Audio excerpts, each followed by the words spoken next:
Hi.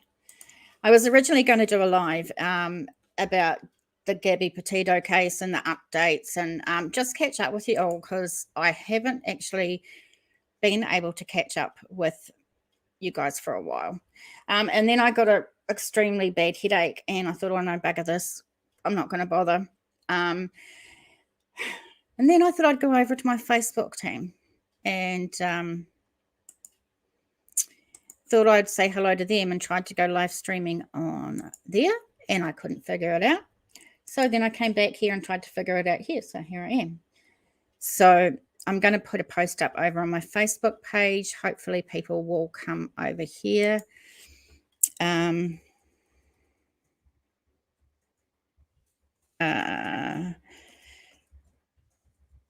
See if people will come over. Because I can't work out the Facebook one. So I don't know. Let's put a link in my Facebook page and see if anyone comes over. I don't know if anyone will, but I want to chat about what's happening with GAbby today.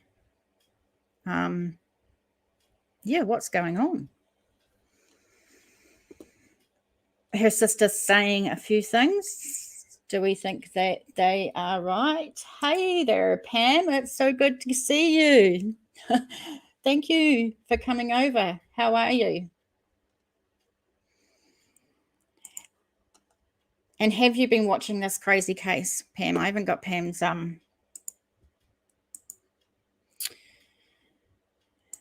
sorry, I try to do two things at once and I just can't. And that's when I stop talking, is when I'm trying to do something on the other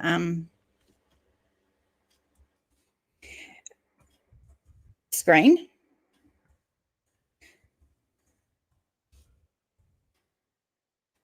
So bear with me if I go silent for a little moment because I just can't things all at the same time. I don't know. Maybe I could do when I was younger. Hey, Kiwi MacArthur. Good to see you. I'm just going to move this across here so I can see you. Thanks for popping in. Watching. Hi, Lorraine. T-Rex Pam had to take a break from it this week. I know, right? It's everywhere. Hey, Judy. Good to see you. If you go on to YouTube, actually Twitter, YouTube, whatever, in the stratosphere, you will find this case. This case is just gone bananas. I don't know what it is about this case that has got so many people glued to every media possible so they can check out what's going on every second of every day. And I'm guilty of it. I haven't had any work for about a week. And I've basically been a hermit just watching the craziness of this case, really, because it's just so mesmerizing. I know in the US they do things a lot different to us here in New Zealand, but I'd like to hear any Kiwis' takes on this and what they think about it. Judy, you are looking mighty fine today. Beautiful lady. Thank you so much. And I'm sure you're just as beautiful. At least I know some people are seeing me. It means I've done something right. So I'm not sure, a month or a little bit more ago, Summer Wells was the case that everyone was talking about. And that was the case that was blowing up on the YouTube stratosphere. And then all of a sudden, that just dropped. And this became the brand new story and everyone forgot Summer Wells, which is kind of sad, but that's the way it goes, isn't it? A new story comes up and people like the new stories. Pam has your theories. Judy, man, it's gone crazy. I'm no longer commenting through fear of being abused. That's just a whole nother thing. What's going on YouTube in the world of true crime at the moment? Is it true crime or is it drama? I know it's always been a bit of drama in the true crime community. There's a bunch of channels that involve themselves in it, and there's a bunch of channels that just stay away from it.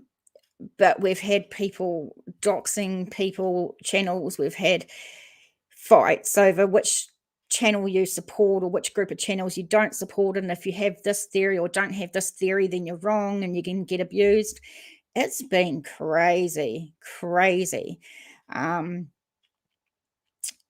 Pam says, yeah, I just think there's nothing new on Summer. Sadly, there is nothing new on Summer from what I can see, which is very sad, and I guess it might go a cold case. Some like one or the other and some like both. Yeah, you should be free to choose who you want to listen to on YouTube, I guess, and not be chastised or mocked or made fun of for it.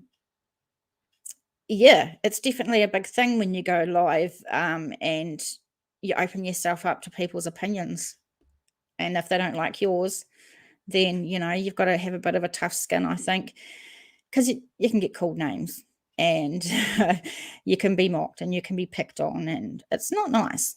I don't know why it's like that, but people generally aren't always nice, are they, in real life? So you get that, and then you get the whole trolls sitting behind the keyboard, and they don't give a fuck what they say because, they're anonymous, or they could be sitting like half a world away in another country, and who cares what they say? They just like to rile people up and make waves, I guess. And they do it. That's for sure.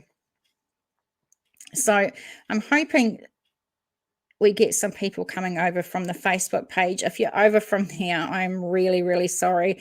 I tried to go live on Facebook and it just shit itself. I couldn't figure it out.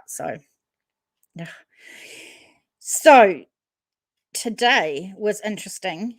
In the last few hours, we had the sister, Cassie, come out from her house with her husband and talk to JLR, who is one of the protesters that's been sitting outside the house. And she had about a 20-minute interview with them, which revealed a few things and some interesting things that were said by her as well. So if you've got any thoughts on some of the things that she said, then let me know.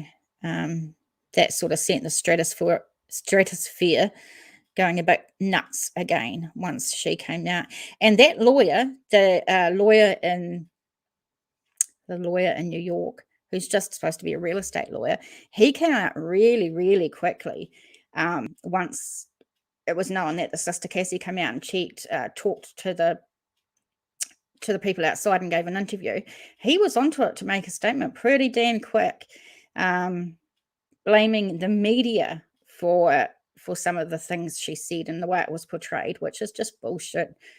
I don't know how much money they're paying that lawyer, but I think they're paying too much from what I can tell. Sadly, this thing doesn't just happen over there, though. In New Zealand, we've had... Firstly, it's in New Zealand. It's not normal for people to talk about cases all the time. New Zealanders aren't ones to go public in front of the media. It's not a Kiwi thing to do that. So if a family is quiet here in New Zealand, that's pretty normal. And we don't worry too much about it. So seeing this going on over there, it's a little different in the US, that's for sure. I know in New Zealand, we've had cases. New Zealand's got one of the worst child abuse statistics and child homicide statistics in this part of the world, or per capita or something. And we have multiple babies that are killed here in New Zealand, and the family will just all go into hermit mode and not speak to the media and not speak to the police and not tell anyone what's happened. So it happens here. It's just not such a huge story here as it is over there, I guess. Pam says, didn't see it. Your first thing I've watched in the US week. Oh, thanks, Pam. All lawyers charge too much, especially the good ones. Yeah, well, I don't think he's very good somehow. GAbby was a beautiful young woman that deserved better. Everyone misses out. You're absolutely right. She was gorgeous, and she showed the world that because she wanted to be a YouTube personality, she wanted to be a van life blogger and show people what she was doing and the sights they were seeing. So, and gosh, she's got the most amazing family who care for her so much. So, I'm going to have a wee look if I can find the video again. I had it just before, of course, but now that I'm online, and see, I don't know if I can screen share. Let's try it.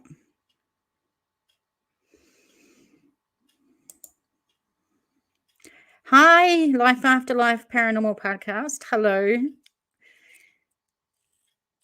Lorraine says someone was murdered in Ottawa. That's sad. That's sad. Okay, so I'm going to share this latest interview with the sister. And let me know if you can hear it all right and see it all right when I sort it out. You know me. Takes a while.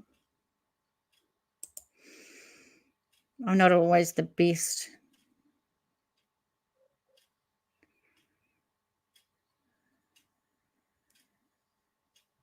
So let me know if you can hear this. I'll make sure it's turned up.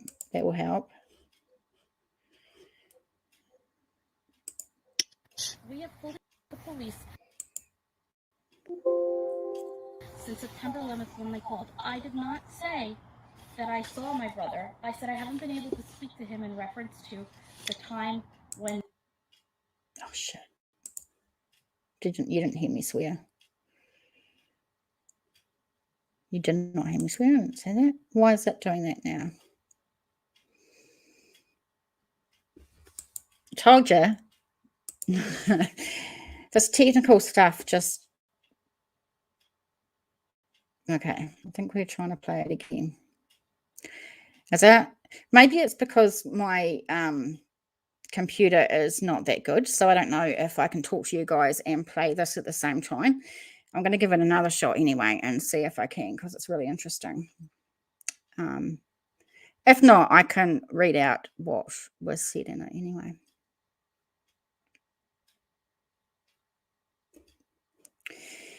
Okay, so Brian Laundrie's sister Cassie Laundrie took questions from a small group of protesters outside her home Monday and clarified some of the timeline around her brother's disappearance and the death of GAbby Petito. The video shared exclusively with News Nation was taken by a man who claimed to know the Petito family. I don't know if that's actually correct. I think that it was taken by JLR, who is a YouTuber, and he's one of the protesters. Cassie Laundrie confirmed that Brian flew home to Florida from the western US at some point on or before the August 17th, 5 days after he and GAbby were pulled over and separated by police in Moab, Utah. And most of you have probably seen the footage of them.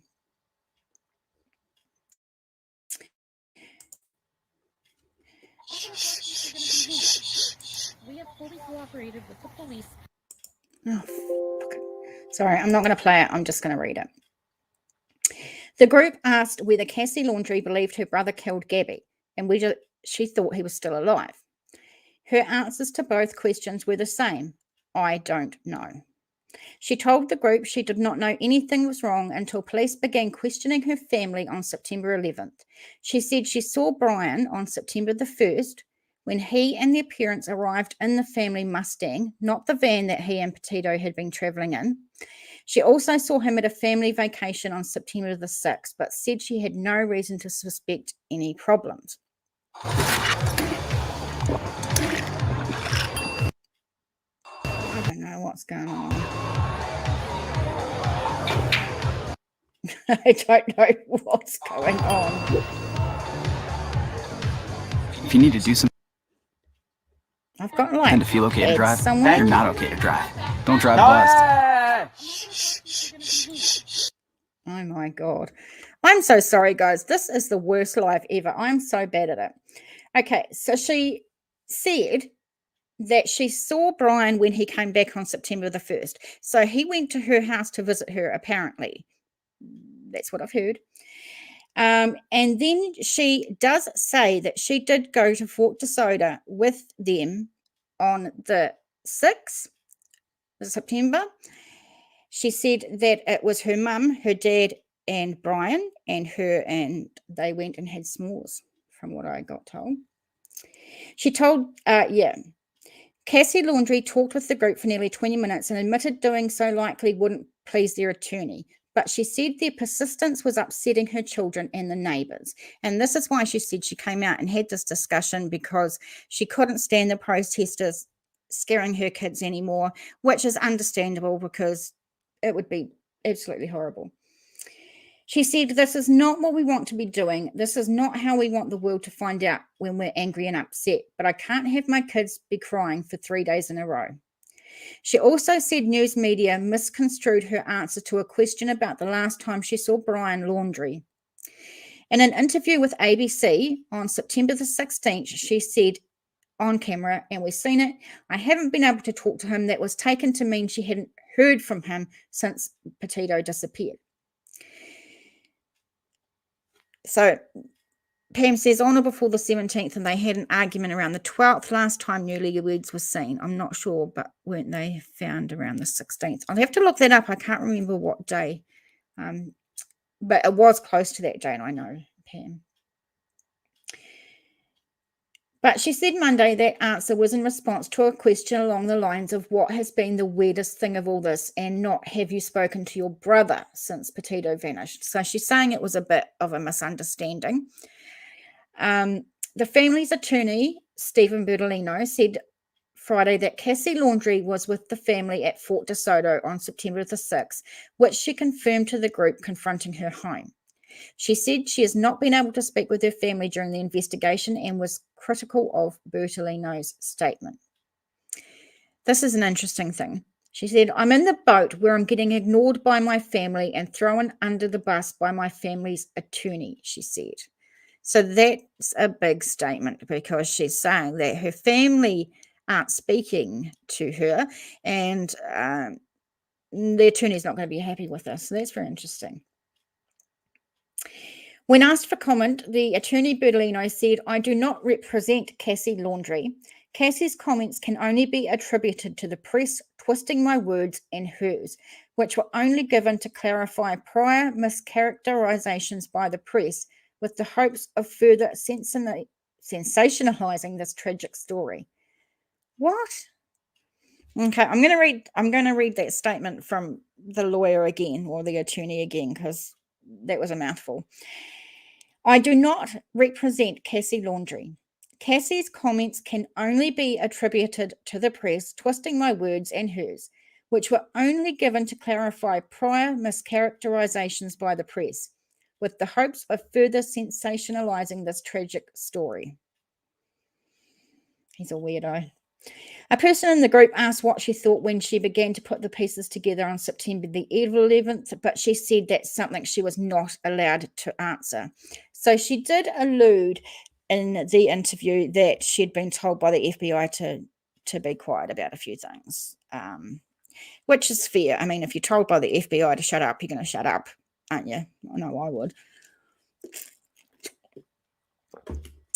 She said she was just as baffled and blown away as everybody else at her parents' public silence thus far. Very interesting that she thinks that her parents being quiet is weird. But also told the group that Brian was never violent or abusive towards GAbby or anyone else that she saw. That might be the case, but he did have a bit of a flag in his personality after we watched the van. Well, you know, the cameras from the police that pulled them over. And who knows what you're going to do if you're stuck inside a van with somebody that's pissing you off, and, you know, you're stuck together all that time. if you've got the right personality, you can snap and things happen. So just because she's not seen violence, often people don't see violence and they don't think they can see it when it's their family, in my opinion. During this exchange, Cassie Laundrie asked the group to stop harassing their neighborhood. She said, "The thing about it is we know Gabby's family," the man recording the video said. "We do too," Cassie replied. "What do you want us to do? We cooperated with the police. We're not supposed to talk to anybody, and you're making my children cry," which is quite sad. "We would like to give Brian's nephews an answer to when they can see their grandparents again," said Cassie Laundrie's husband, James. "When you know they can see their uncle or anything. He was their hero." No, not a very nice hero. So yeah, I don't know what you guys think of some of the things she said. It's obviously she's, when kids are involved, that becomes another issue, because if they're out there on the street in front of a house day after day after day, and they're held up in that house and can't get out because of these protesters, that's got to be sad for the kids. Do you think these protesters are doing the right thing, or do you think it's a bit icky, tacky? Although I must say that the protesters have got this, at least, haven't they? If they weren't protesting at Cassie's house, she wouldn't have come out and said the things she did. So that's interesting. Pam says, "I believe, in my opinion, his parents are scared of him." I don't know. I don't know what it is. Maybe it's just that he's their son, and I don't know. They are making a bad situation worse by not coming out, but they've got so invested in being inside the house and not making any attempt to interact with law enforcement. I don't know. It's just weird. The whole shit's weird. Yeah, Twitter's gone absolutely nuts. What about the sightings of Brian? There's been a few sightings, and there's so many people that are going to look like Brian. I feel sorry for them, because he looks like quite a few people. And I even seen at one stage there was this dude, and he had a T-shirt on it, and he said, "I am not Brian Enton," which I thought was the funniest shit ever. That you'd even have to wear that sort of shirt. I can guarantee there's like 500,000 people in New Zealand, or 500,000 people or guys in New Zealand that look like him as well, Brian Laundrie. And then the plane today. I don't know if anybody heard this strange update. So just to make the protesting go a bit further, TikTok, and I'm not sure who it was or what group, but a TikTok group came together and raised over $2,000 for a plane to fly over the Laundrie's house today, with one of those things on the back with a message. And I think it said, oh God, I have to look it up. I know it said TikTok times up or something. But yeah, that's like crazy. I think Brian Enton had it. So I'll have a wee look if I can find it, because I don't want to give out what it was if it was the wrong. So it says latest here, banner plane circled for about an hour with a message for the Laundrie family. It was paid for by a group of TikTok users. Wow, that was pretty amazing. It said, "Justice for Gabby, TikTok times up." And you can see it a little bit on your screen there. Judy, that's amazing they did that. I thought it was quite cool. I don't know how I feel about the protesters, to be honest. I don't know if we'd get away with it in New Zealand. I think we'd get moved on pretty quick, or think people would think we're silly. And people are saying, oh, they're wasting money and they should have given it to the GAbby Petito fund. which I can find as well. I thought it was just something funny. They won't be gardening today because they were gardening yesterday. When the drone, so there was a drone that went over their house yesterday, and that was very interesting because they were gardening in the backyard while the protesters are out the front yelling and carrying on.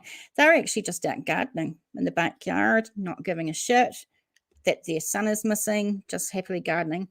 And then this drone came over, and they hurried off inside. It was the funniest shit. I don't know if you're allowed to do that, but it was something else. And then came out that they seen a kayak in the backyard.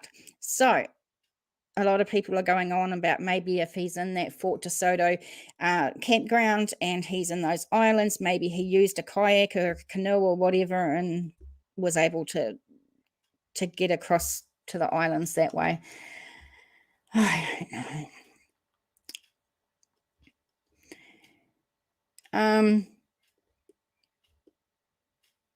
And then a few days ago, we had a YouTuber that flew to Florida from wherever she lives to go and protest. And that was a bit of a crazy thing. I don't know. It's just every day there's something crazy. And it happens to be about YouTube and true crime in this case. Hey, Sweetly Morbid Bear, thank you very much. I'm glad you're here. We're just talking shit, really, and babbling. So if anyone's got anything to say, just let me know. Pam said, no, they are making the bad situation worse. Casey came out, put her for her kids' sake, and that's the sad part. If he loved them, he wouldn't put them through this. Well, that's what I sort of wonder, is he, surely, first, I heard he's got a solar charger station for his phone, right? Whichever phone he's got, because I guarantee he's got a phone. And I guarantee his parents have got a phone and they're keeping in touch somehow. He has got to be seeing this shit. He's got to know that the world is looking for him. He's got to know what people are doing to their parents and that the parents aren't speaking. He's got to know what's happening with his sister. He's got to know this stuff.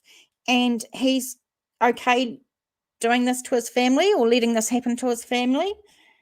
As long as he gets away, who cares what the family are doing? Is that what it is? He's putting himself before it. It's crazy. Julie, Molly, go lightly. Yes. Pam Smith, wherever he is, he's not too far away. Apron strings don't reach that far. I don't think he's that far away either. I reckon that he is hiding out in a house. I don't know if he's out on this trail, the Appalachian Trail, like people say he was. I don't know what you guys think where he could be. He's either obviously in Florida or he's out of state or he's out of the country. I don't think he's out of the country. Well, at least he's not here in New Zealand because of COVID. Our borders are closed, so at least we're safe from Brian Laundrie. Gabby's death has become a circus. Hi, Manu. Yes, it has become a circus. And I'm just asking Kiwis, what, would this happen here? I don't think it would happen here like that. I wish it did in some cases, especially when little babies are killed here and families clam up, and don't say anything. But we're not as out there, I guess. And it is a circus. The internet, not just the internet, just media in general, not just social media, but Twitter and YouTube and Facebook, and it's just got, and the media, like the big news stations in Florida, doing big things about this constantly. It's just everywhere. I don't understand. I know it's got a lot of intrigue and mystery, and I wonder what the family, like GAbby Petito's family, what do they actually think of the media circus? Is it making a mockery of her death that we're all just talking about it so openly and analysing everything? I'm not sure how they feel about that. Do you think we're making a difference talking about it? Is it worth talking about, you know? Pam Smith says you can get a super duper burner phone for about $90, top of the line technology. So I'm guessing Sweetly Morbid's over in US. He's the number one clown. He is the number one clown. I know this is mean and I shouldn't pick on people, but have you guys seen, there's a clip that's going around on some YouTube channels showing Brian's walk.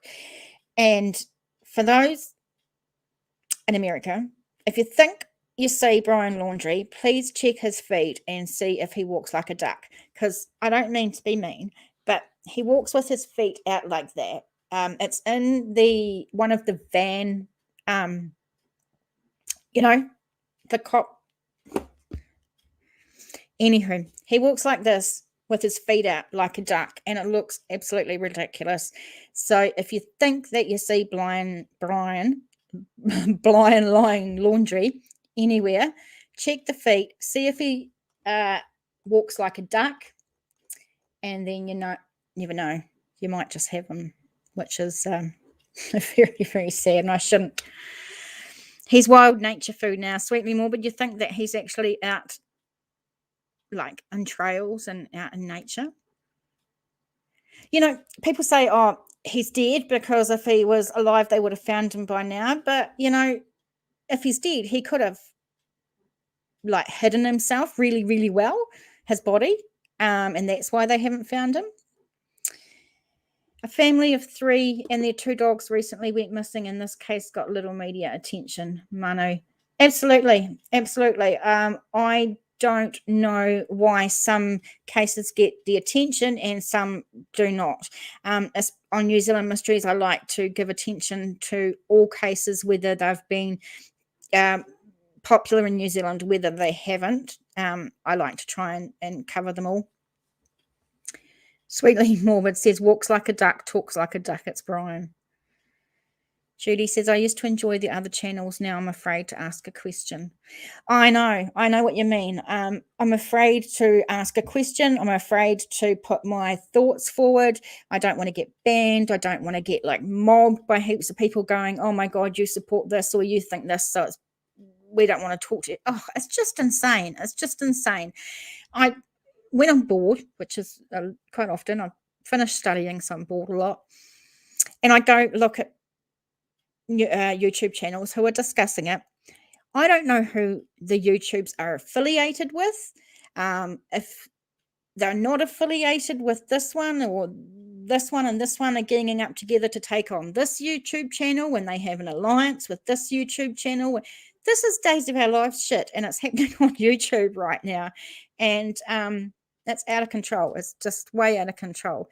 It's supposed to be about true crime. It's not supposed to be channels picking on each other and having fights. And I tell you, if you're bored and you just want to sit back and have a laugh, it can be good for that, but it blows my mind.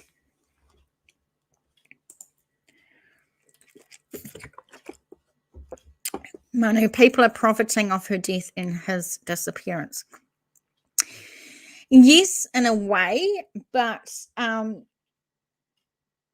mean, that's what the public wants, isn't it? It's the public that are paying and donating money to the TikTok channel to get the plane.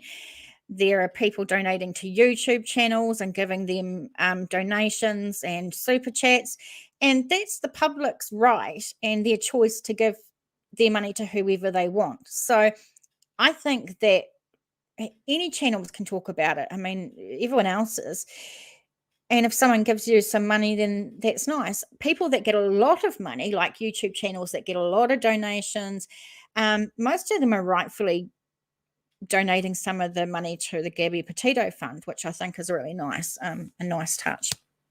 But you can't stop people putting their money where they want to and spending it how they want to, I guess.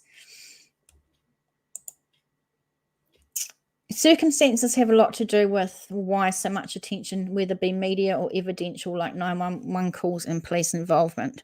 Other cases don't have nearly as much leads. Yeah, you're kind of right. I guess in this one here, in this story here, we're getting something new every day, even if it's just a tidbit.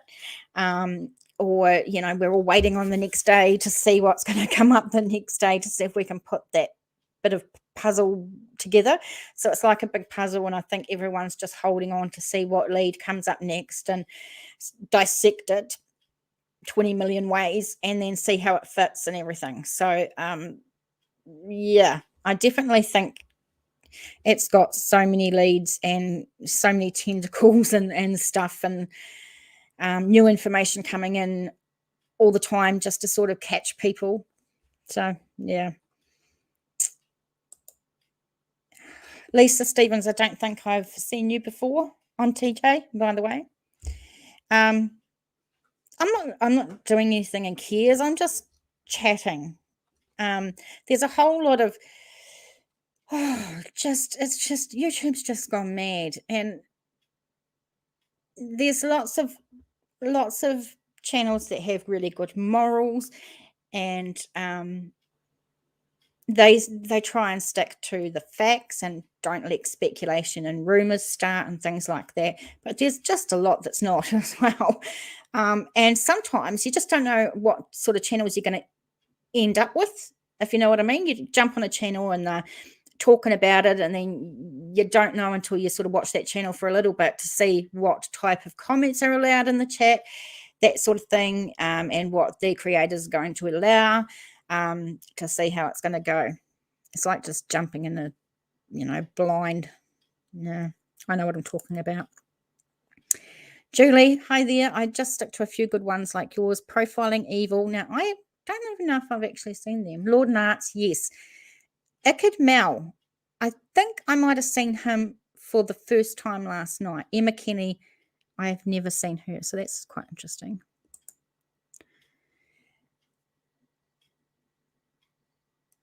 Sweetly Morbid Beer, Pam Smith says, I was pouring a cup of coffee in the kitchen, thinking same thing, brought the duck in, Brian, when TJ read it. Pam Smith, yeah, I don't mind people being, you can have your opinion, obviously, but you can be respectful and nice about it. You don't have to be horrible about things and disrespectful and mean and stuff about it. We're all adults and we can talk and we can have different opinions, but we can do it respectfully and talk about it respectfully. Judy, you have to whittle it down. You miss a day and stuff has happened and you have no idea what's happened. I know, right? In this case, anyway, I know I've got work tomorrow for 10.5 hours, and that's going to be 10.5 hours where I have no idea what's going on in this case. And that's going to be really hard. I'm going to have to come home and pick the best channels to go and figure out what's happened during the day since I haven't heard. And I bet there's going to be something. And yeah. Lisa, totally agree. Awesome. Right. Agree to disagree. Yeah. There's always things that people don't know, and they can learn from other people and they can listen to their point of view and think, oh, I didn't really think of that. People can do that. We're adults, and we do have those skills. Yeah, end up checking in on the case like it's a pot roast cooking. I know. You just want to know. I don't know. And we're just falling into everybody else, right? We're doing exactly the same thing as all the other channels on the internet and all these other YouTubers are doing. We're caught in it too. We want to know more. But I just don't like, I don't know if it's GAbby's case that has caused the rift or the drama on the YouTube. I think there's been drama in YouTube true crime for a long time, from certain channels, and I think they're known as being drama channels. So I guess it's everyone's right to either pick those drama true crime channels to watch or to watch other ones. I'm trying to really pick my words carefully because I don't want to speak bad of any channels at all. They all have their place for the people that watch them. Yeah, so we're doing just the same, but I want to do it respectfully as well. Manu, sorry, I missed that. Buy the GAbby homeware set and we will chuck in a turquoise bracelet, absolutely free. Well, like I said, you know, there may be people making money from this, but people have the right to spend their money how they want. So if they want to donate to the GAbby Petito Foundation, if they want to donate to their favorite YouTuber, if they want to donate to, I don't even know, other social media things, they have the right to do that. And I don't think the creators can be blasted for accepting donations. I know a lot of big ones are giving a lot of their donations to the GAbby Petito Foundation and things like that. So that's really nice. I was sad for people on one of the channels today. They were onto someone like a ton of bricks. They scare me. Really does. It really does. I tell you what, I done a couple of lives about the Summer Wells case, and I had to take them down because I didn't agree with some opinions of others or other channel creators, or I really got slammed for it, and I didn't think that I needed to be. So I took a couple down. Yeah. There likely will be nationwide federal law passed because of circumstances within GAbby's case. Likely any domestic violence and will automatically be arrested. Excuse me. Well, if nothing is learned from those police in Utah and that footage, I hope that they learn and are educated, and I hope police across America or the world are educated on the way domestic violence can look from the outside, and get education on the flags and the way narcissists work. And yeah, it's hard in America though, because you guys have got 50 states, so all your states do different things. In little old New Zealand, we're just one country and we do the one thing. So yeah. Lisa, murders in New Zealand not solved. I love to hear about that. Well, New Zealand Mysteries obviously is the channel for that, since that's what I do.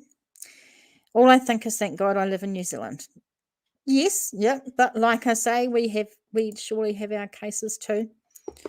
Stephanie and Derek at Crime Weekly is good if you like a really deep dive. They're doing a great one at the moment. I really love these guys. If you don't already, Stephanie Harlow has her own true crime channel, and yes, her and Derek do a podcast, which I think is really, really interesting. So definitely, if you haven't watched them, go and watch them.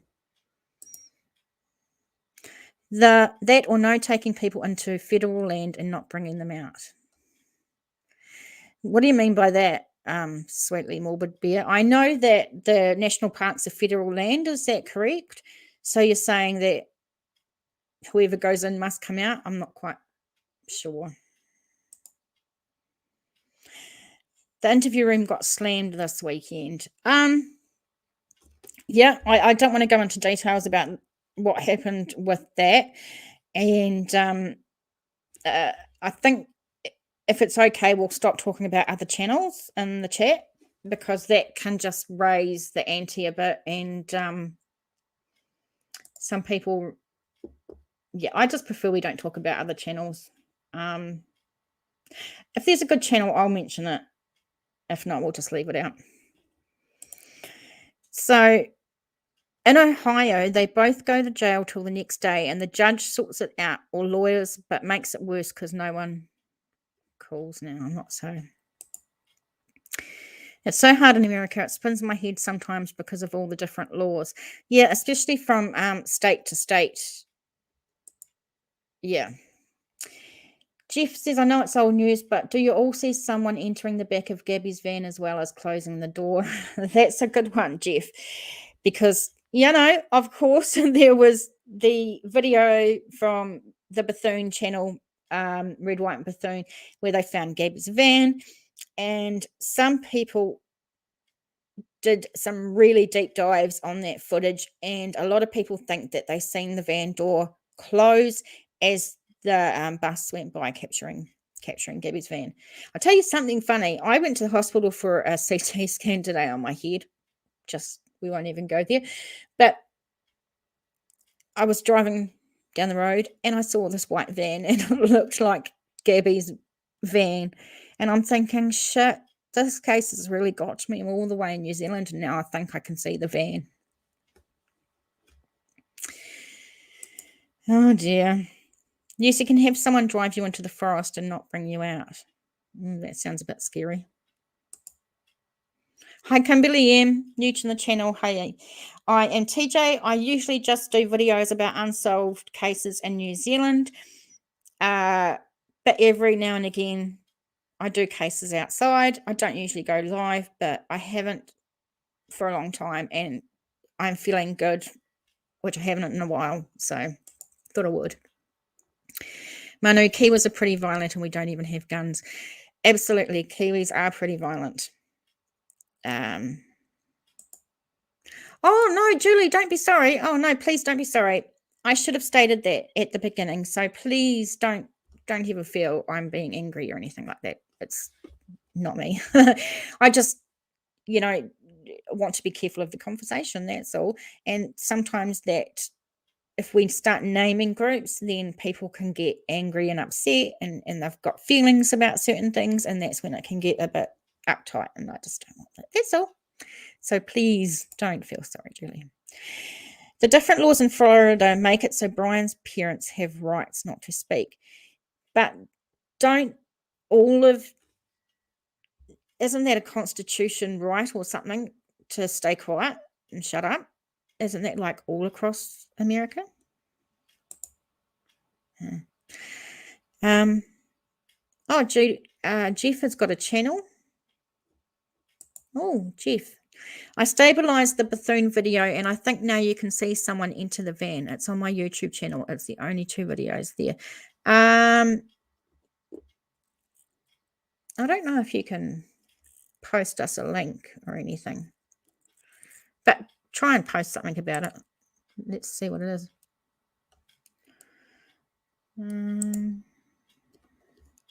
Annie Hall, hi there. That's all right. We're just shooting the shit. We're not really talking about anything in particular. We're just talking. So you haven't missed a hell of a lot. I see someone laying down on the passenger side. You can see the side of the face. I never seen that. That's all good, Julie. You're fine. The angels that led in the tips and footage was amazing. He wasn't counting on that, or that she had already made it and would be after him.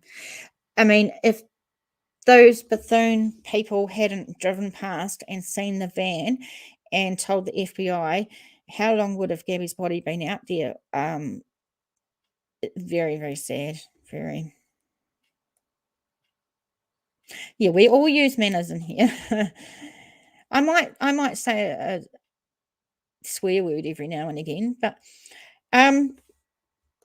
Jeff, nzmissing@gmail.com. I don't know if you can send the footage to me if you want, and I can try and play it. I'm not that technical, so unless you want me to go and look at your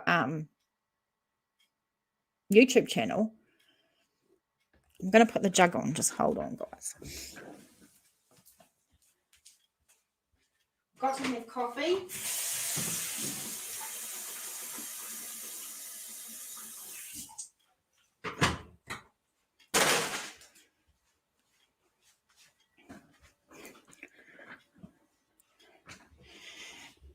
Judy says, oh, I can swear, but only when my buttons have been pushed. the Fifth Amendment, but there it's like marital rights, but with one's children as well. That's very interesting. Thanks, Sweetly Morbid. So I didn't realize that about Florida. So there's actually like other laws that you can not say anything like that, which is pretty cool. The Bethunes are heroes or angels. I'm leaning towards angels. Yeah, absolutely.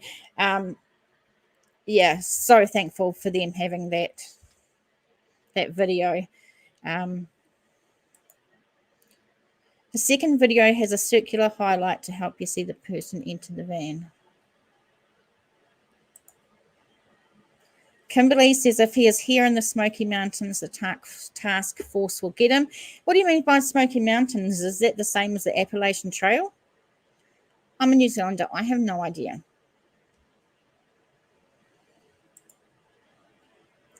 They saw their video because of the girl who posted about picking Brian up as a hitchhiker. You know, isn't it funny how we believe some things on YouTube or we don't believe? I remember when that girl first came onto TikTok or YouTube or whatever and said, we were from here and here, and Brian was hitchhiking. He offered us $200. nzmissing@gmail.com, Jeff. Yeah, anyway, and do you know what? She hardly got any time with that at all. No one blew her up. She wasn't a star. Nothing became of her. In fact, a lot of people were dismissing her claims and saying she's full of shit. But then someone else comes along and, oh no, they've seen him and it's right. And then these poor people who ring in about seeing Brian, people make fun of them.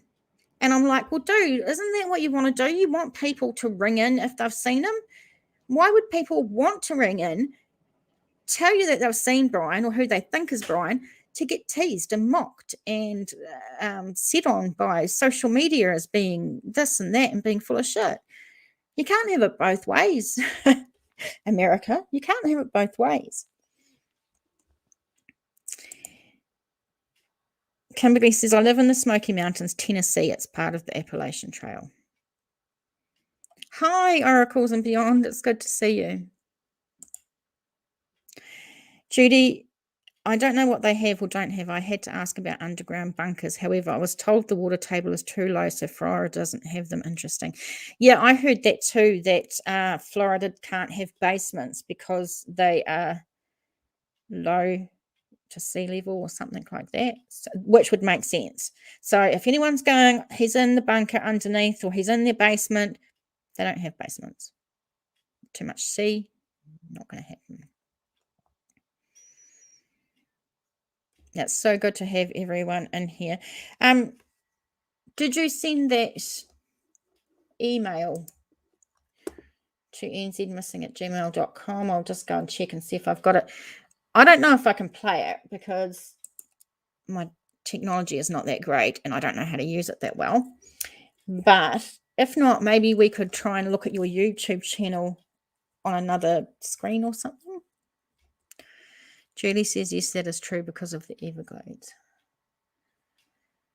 Annie.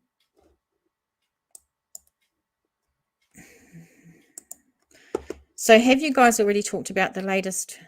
Where did it go? Come back.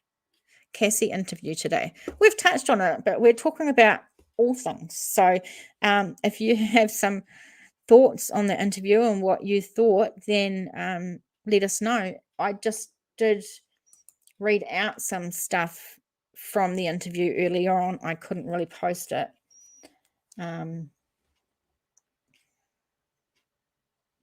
Just give me a minute, guys. The video is best viewed full screen, I think. Even if you show it to everyone here, it'll be too small. Okay.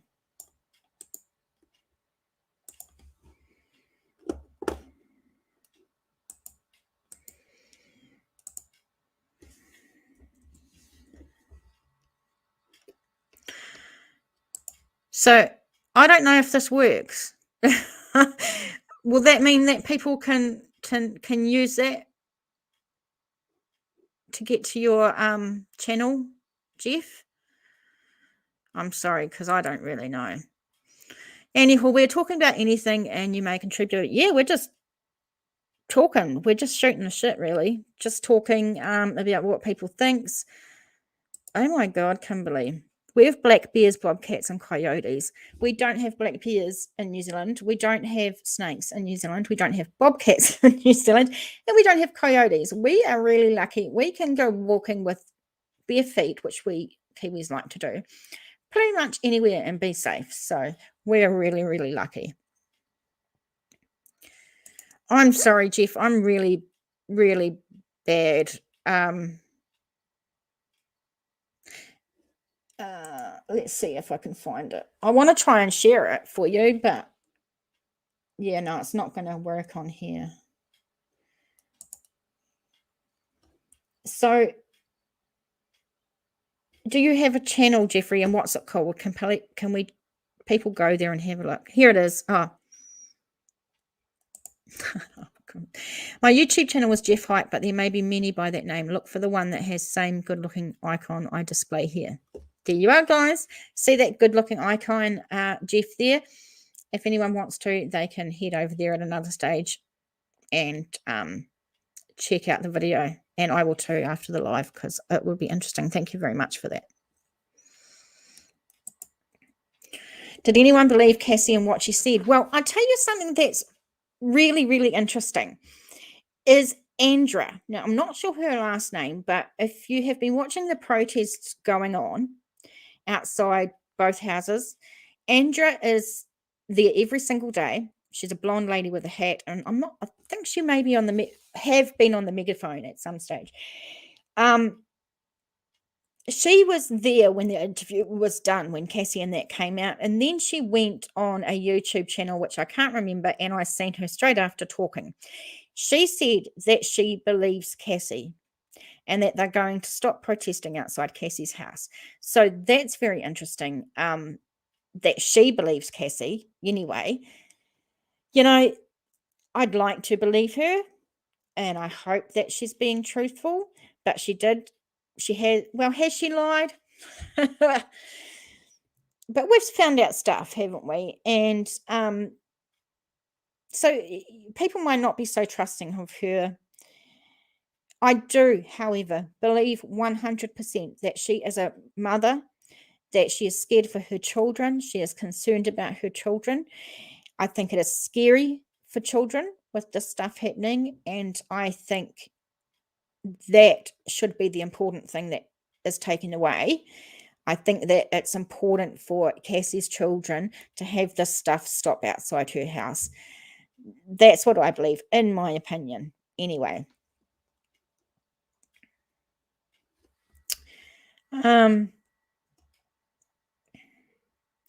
TJ, we have an elusive Black Panther in Canterbury.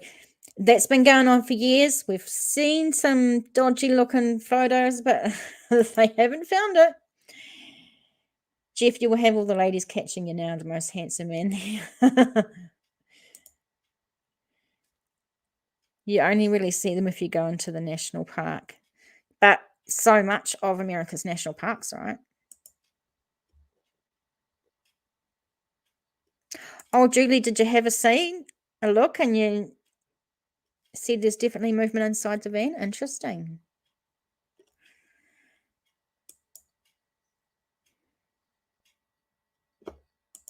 So we've got Kimberly says, no, I don't believe her.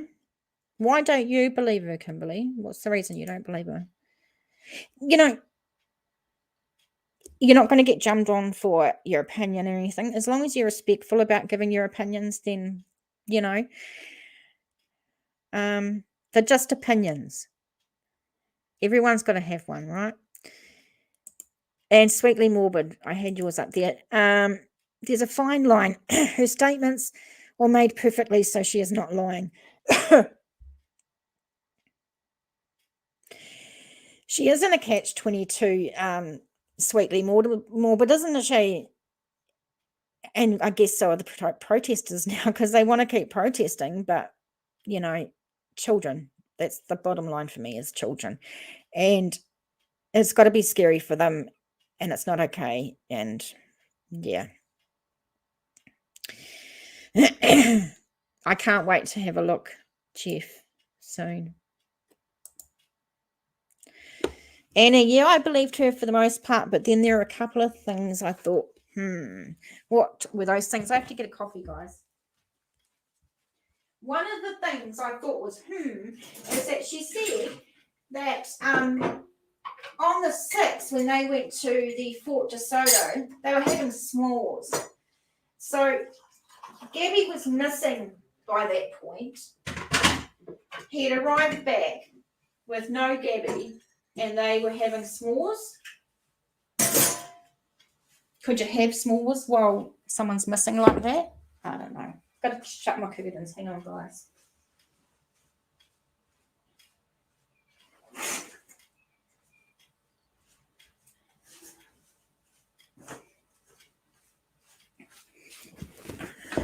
All right. Sorry, guys. You've got to get things. All right.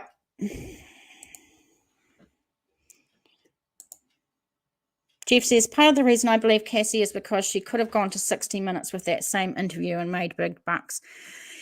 Yeah, I guess so. But she just came out to the protesters on the street in front of her house, didn't she? So that seemed quite authentic in that way. Like she wasn't trying to make money off the situation or, so. Did you hear her almost say she's been in an abusive relationship, almost like? She almost said then, but changes it to how everyone viewed GAbby and Brian's relationship. No, I didn't. I haven't fully watched all of it and been able to concentrate. So I'll definitely have to go back and have a look at it again.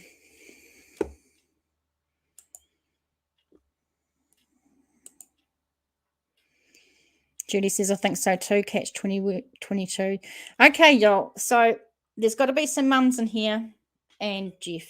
I don't know whether you're a parent, you're a dad, Jeff, but there's some mums in here. And I want you really, really to think about this really seriously. I'm a mum too.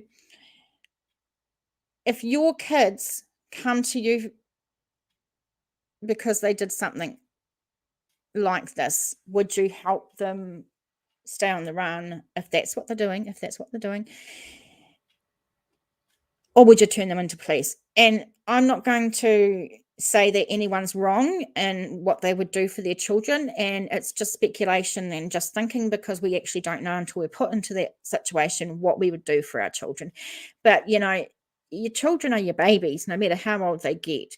And there definitely is a protection. You want to protect your children. So, yeah, what do you think you would actually do?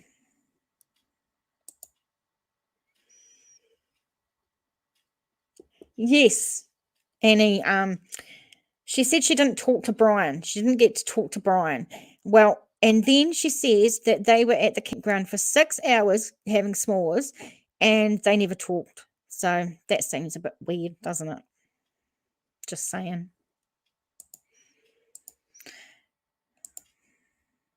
I think that said a lot, though, to be brave enough to be able to come out and talk. I think she will end up doing the right thing. I hope so. And it was very brave. Absolutely.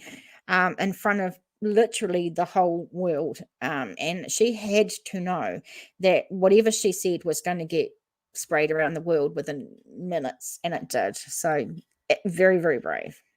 Absolutely. Yeah, I would figure if she'd have asked where GAbby is, and we would have gotten that part of the interview at least. I think she did also say that the FBI has told her that she can't say some stuff. And we have to give her that. If the FBI say you can't say something, then you can't say it. So we have to do. Kimberly says they wouldn't be in this position if they hadn't ignored GAbby's family. Yeah. Yeah, not Cassie. I don't know if Cassie has ignored them herself, but the parents definitely have. Judy, I'm really honest. I'd turn myself in if I did something wrong. I went through a stop sign once and I went and confessed to a local police. I'm sorry, Judy, honey. That's so sweet. That's so delightful. And I'm not laughing at you. I just think that's the sweetest thing. Jeff says, as a dad, I really believe I would tell my son to turn himself in. The truth sets us free. What I believe anyway. I think, yeah, I'm on the same page as you, Jeff. Pam says I'd make them own it and then stand by them. But no, I could not have allowed anyone, not even my enemies, to lay and rot as they did that sweet young girl. Yeah. I'm a mum of 3 and my kids are my world. I would not help hide my child. I would help tell him to tell the truth and man up. So everyone's on the same page about that, because I think I do the same. Judy, it's okay if you may laugh. It's just sweet, honey. I certainly wouldn't go to the cop shop and tell them that I run a stoplight. I would hope to shit that no one caught me and just ignore it. She was someone's baby. Yeah, that's right. Oh, Jeff, stop sign violator. Be nice, Jeff. My kids are all around Gabby and Brian's age. Yeah, that's sad. Sweetly morbid. Well, it looks like they rewarded him by taking him camping. The whole thing, it just doesn't sit right, does it? First, I don't know the dates that he actually came back for a week and left Gabby for like 6 days over there anyway. And there was something about a storage locker that they were emptying stuff from. Look, I have not been able to source that particular information, so I don't know if it's fact. So, don't blow too much shit up it. But their son comes home from camping like forever for a couple of months, and the first thing they do is go camping. Yep. You know what? They probably thought their house was bugged and that everything was bugged, and they wanted to get out to somewhere where they could all talk and shoot the shit, make plans, and not worry about anyone hearing them. I mean, that's really what I think.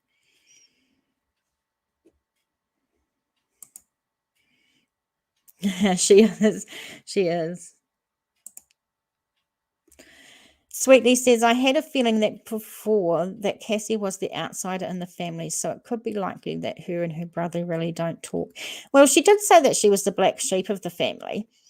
And she doesn't live like really close. I think she's like an hour, 45 minutes to an hour away from the laundries, the parents. But she did admit that she's the black sheep. And she said she didn't see or be in contact with Brian much because they're 9 years apart. But she admitted that when he came on September the 1st, he stopped in at her place. So what was that about then? The first thing he does when he gets back is go and visit her, but yet they're not that close and they don't talk that much. I don't know. Probably nothing in that, but well, Pam, if you want to share your theories, I'd love you to. Nothing's wrong. It's just adults hopefully discussing things. Jeff, if my son showed up 2 months early without my future daughter-in-law, instantly something is not right. Okay, I mean, what is the percentage that he came back and they just didn't ask where Gabby was? They're like, oh, he's back in Gabby's van and he's alone and, so let's go camping. And not even ask. I mean, that's just ridiculous. Of course they had to ask what happened to Gabby. What did he tell them, though? Did he tell them a lie? And that's why they helped him get away? Or did he tell them what he had done? We're never going to really know that, are we, unless they talk. Didn't Cassie's husband say they don't even know what the laundries do? Did he mean what they do for a living? I'm not actually sure. I didn't catch that one, Jeff, but I know that they own a juice business. Kimberly, I have this feeling Brian got his attorney name through Cassie and her husband. I heard Cassie is best friends with the attorney's wife.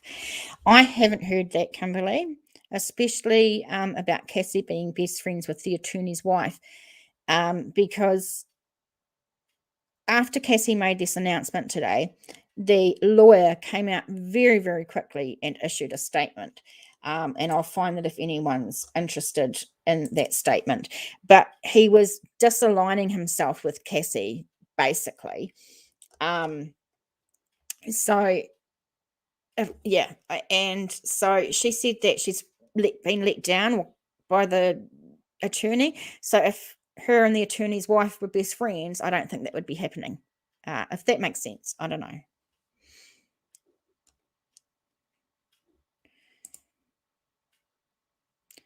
Pam says cover up and alibi establishments for the other 3 major crimes in the area. Well, I mean, we've got to talk about those two ladies in Moab that were killed. The married couple there, the 2 women. It was around the same time, and Gabby's van. Well, you know when the police stopped them for that fighting, and we have all that camera footage. That was outside a place that one of those ladies worked. So there is something going on around there. Whether it's just coincidence or not, I don't know. The funny thing is, they said in Moab, Utah, they haven't had a homicide like there since 2005 or something around that time. And then they have 3 in a short space of time. So that's something. Judy says, please share because it's always good to see what others have worked out. It's healthy to debate. Yeah, I think so too. Oh, I don't believe that either. I believe his father went and helped him clean up his mess. That's why the parents aren't talking. Yeah.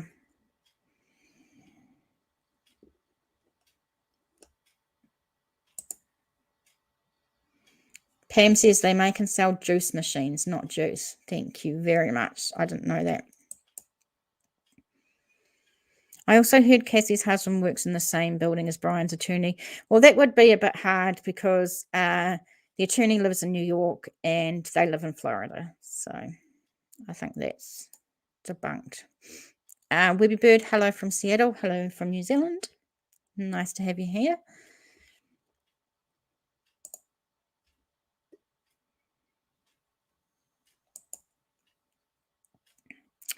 Sweetly says, in the interview, it seemed like she cleared that up by saying her parents were coming by and she did not know that he was coming too. Oh, interesting. Thanks, Sweetly. Like I said, haven't been able to read that. Cassie, in a way, in her dirty laundry. That's funny. Yeah, she did. You know, I don't know whether to believe her or not, but I certainly understand as a mum why she would want protesters to piss off and leave her alone. You know. And he says, I reckon he told his parents there was provocation, therefore accidental death, and no one would believe him, so they helped him. You know, I think you're onto something because I really believe that this is possibly what he told his parents to help him out as well. So if your son, daughter came to you and said, my partner, there was provocation and we got into a fight and there was an accidental death, but no one's going to believe me if I come out and say that it's accidental, you know, can you help me? Maybe that's what he said to them. Like I said, we're just not going to know, are we? Because they're not talking. But how long can the protesters go for? Do we think Dog? What do you think about Dog? Do you think he's doing this for the attention and the publicity? It's been said that he's going on another TV show and he might be doing it for that. Are they in the right place? Why are they searching a different place than the FBI? Surely the FBI knows some stuff. Why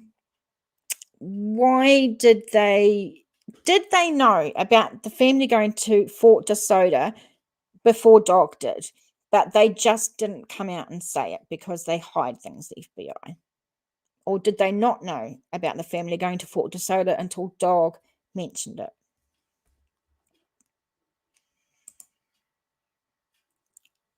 Pam, I empathize with her as a mother of those young kids, but yeah, I do too. I don't know what we're applying to on that one. I got a bit lost. Kimberly, if my soon-to-be sister-in-law turned up murdered, I'd be there for her family. If she was the black sheep, why would she be at the campsite that day? Well, that's very true, because if she was the black sheep and they didn't talk to her very often and didn't see her very often, but they took her to the campground, didn't they, to have s'mores? So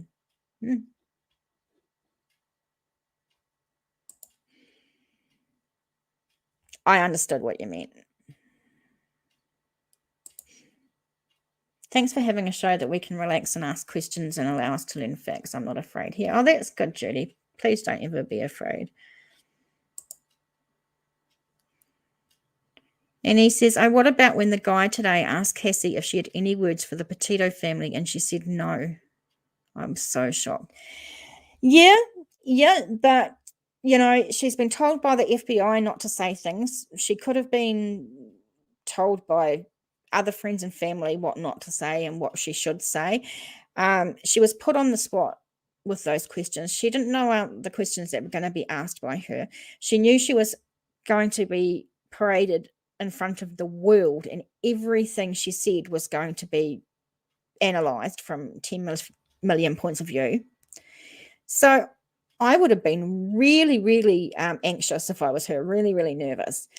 And I could have answered questions wrong, and I would have said no because I wouldn't have known. If she had said something to the Petito family, let's think about this. If the camera was on her and they said, do you have any other words for the Petito family? I would have thought in my mind, okay, whatever I say is going to be wrong. It's going to be analyzed. It's going to be wrong in some ways. It doesn't matter what I say. I'm going to get shit for it, and it's not going to be the right thing. So let's just say nothing. I would think that way. That's just me.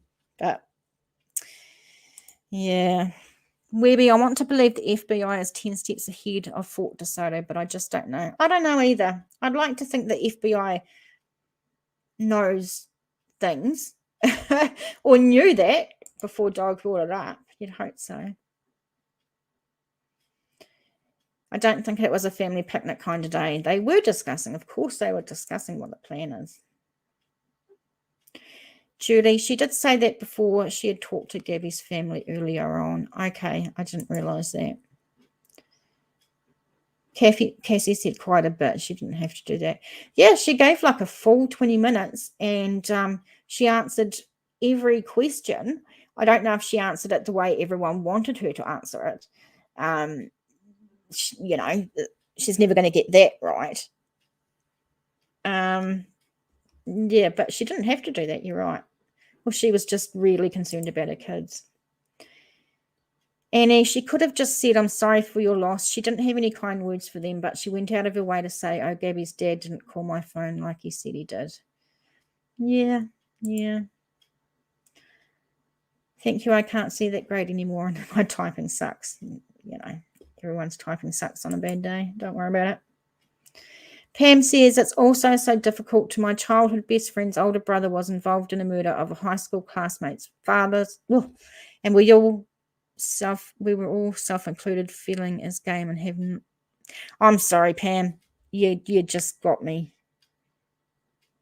Oh, okay. So you're self-included and have no words when you're seen run into his family. I think I got that bit.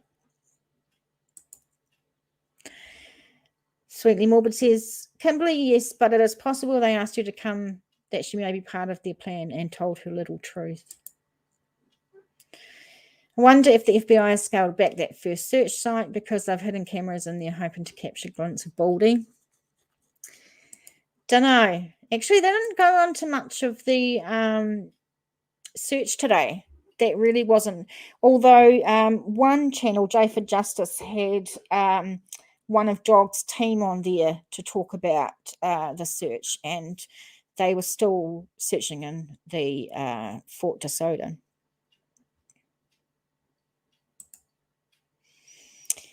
Lots of love. Thank you very much. That's nice. I don't know if we've seen you before.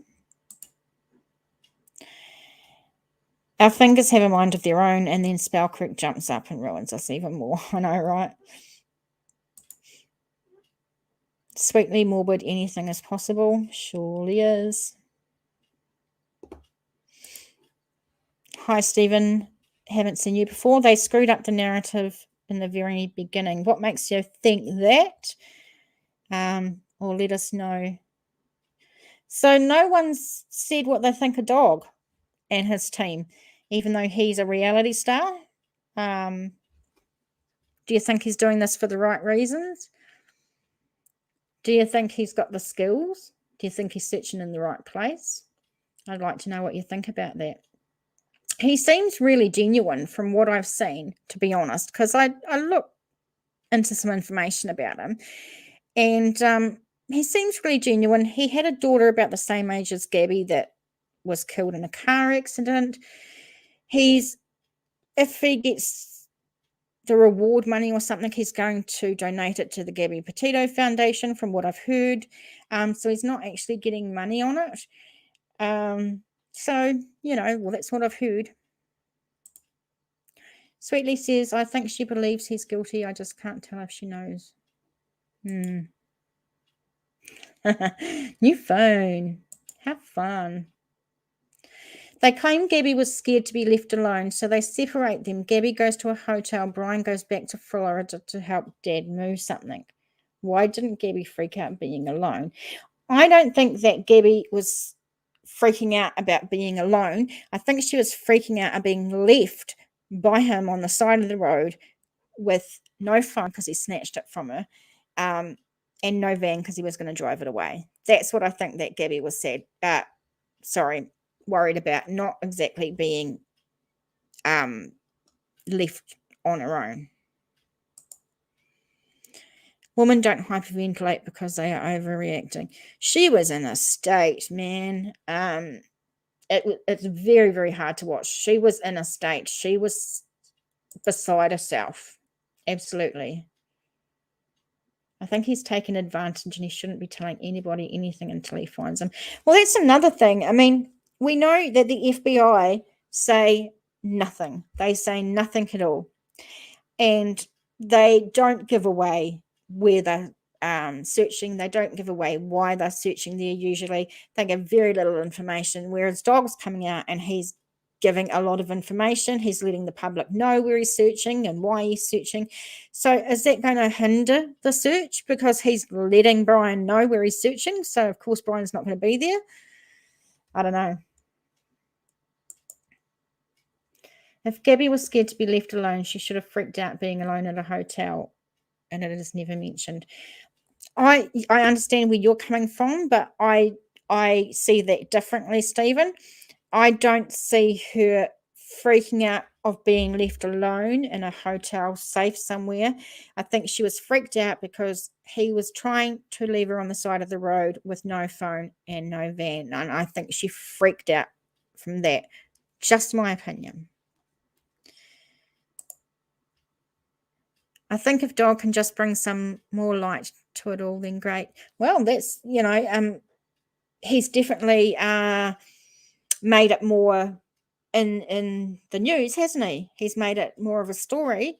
And some might say, well, that's a really good thing that he's bringing light on the story. He's got more people looking for this guy. So that could be seen as a good thing. The truth is in short supply these days. Well, it is. And we're all speculating because no one knows the truth. We don't know. So that's why people are speculating and coming up with their own opinions and their own thoughts because we don't know the truth. Brian, laundry, wash, yeah. No phone, no money is no transportation. That's what I was, saying, Pam. I think that's what she was more scared of. So the government can find Osama in a cave. They found Saddam in a hole, but they can't find a kid in their own country. I know, right? It's been said, I've heard people say this before, and it makes me laugh a little bit. But when they found Osama, it took months. It took months of a lot of searching and military work and something. They couldn't just find him in a couple of days or a couple of weeks, if you know what I mean. It took a while. And There's a lot of cases that go cold. They just go cold. So who knows? All her money was in that phone. Do you mean, Pam, that she had money like with the cell phone or her cards or something? What do you think about him getting charged with just using her debit cards or credit cards? Do you think that they're waiting for him to be caught before they give another charge, like a murder charge, perhaps? And they're just using this as a way to find him and a way to get him in for questioning if they find him? I don't know. They have some high tech looking through those areas from crafts above. If he's there, he's likely dead. Possibly. She and cash card and cash apps. Right, got ya. The fact the US government killed Osama bin Laden 3 times. Look, I don't want to continue on this guy and talking about this, but I don't know how you kill someone 3 times. But I'd rather not get into details of that. Kimberly says, I've been in an abusive relationship. I have an 18-year order of protection. I knew the first time I saw the video she was being abused. Everyone has their own opinions about the videos too, and I definitely saw some red flags, that's for sure. Pam said they did everything electronically. Julie says they will start with the charges they can, then they can get him. Yeah. It was her money. He had nothing unless she gave him access, because it was her van as well, wasn't it? He took off with her cards and was using them. That's how we have a national search for him. Exactly. If it wasn't for him being a ass, it does seem strange to reveal Brian's use of credit card. Had they been silent on that, couldn't they just wait till he used it again? Maybe he was never going to use it again, because I'm sure, it was told that he took out $1,000. Was that all he needed? Yeah. Don't know. I think waiting to find him and getting more evidence before charging him with possible manslaughter and murder. Yeah, hopefully they are tying up everything and getting as much evidence as they can. We don't even know what the cause of death was. We know it was homicide, but we don't know if it was an accident or if it was murder, or, we're just still speculating, guessing, wondering. There's so much we don't know. It's tough. I think he even controlled her water. Can you imagine traveling and you can't stop and get a bottled water to drink? I don't know if that's right, Kimberly. That's just obviously making another assumption or a guess. Don't know.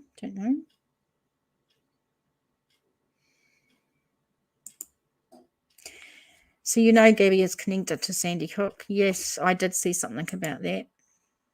Can't remember what though. She only had one card. Yes, it was her van. He took off with her phone. When he took her cards too, they were interlinked. Right. Got you. Maybe Brian needed $1,000 for Uber Eats. I can hide indoors for months having food left on my doorstep. Same too. I can, Jeff, as well.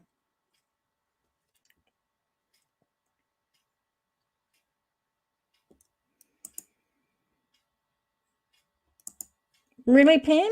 The fight on the 23rd started over water. Oh, my goodness. Of all things.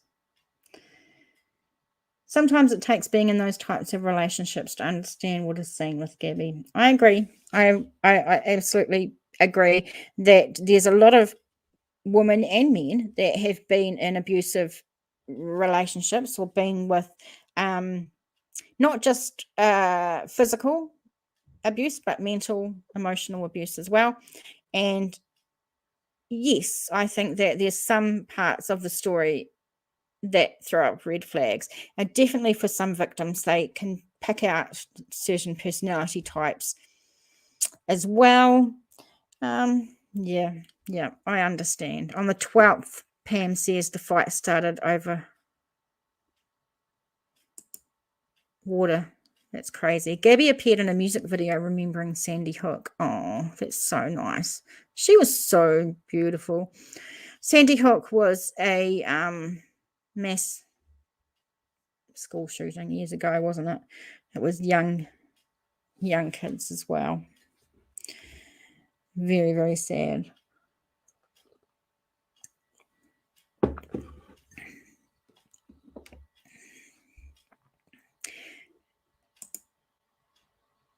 Wrong date on the 12th.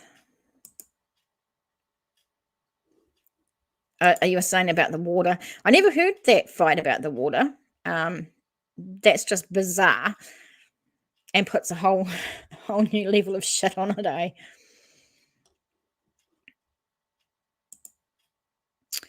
Jeff, hi. Stephen Harper, you're right. Stephen, GAbby was in the video called Irreplaceable. Oh, she's such a nice girl, you know. Sweetly Morbid, it is about 5 minutes to 8 p.m. What time is it? Where are you? And what time is it there? I know it's the middle of the night because for the last few days or weekish, I must say, about this time on YouTube, there aren't so much channels covering the case, and this is when I found a bit of a disconnect at not being able to talk about it. This is why I jumped on it this time. So, Pam, they were out of water on the campsite. She wanted to go get it the night before. He said no, and he was puddling around on the 12th going in to get... Oh, okay, cool.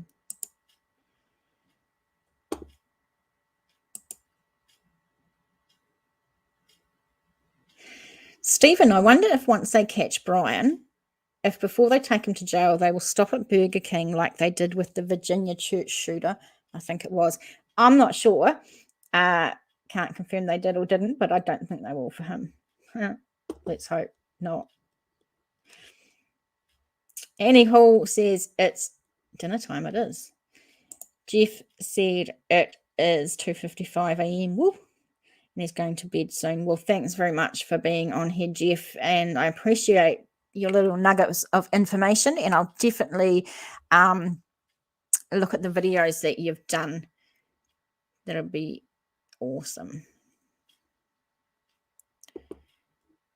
And please look at my channel and take a look at some of the videos I put about stories from New Zealand, mostly of unsolved cases. Pam, she only drank water 95% of the time, so she hadn't had anything to drink for hours. You're right, because I remember in that video with the police, they gave her a Gatorade and she said, no, I only drink water.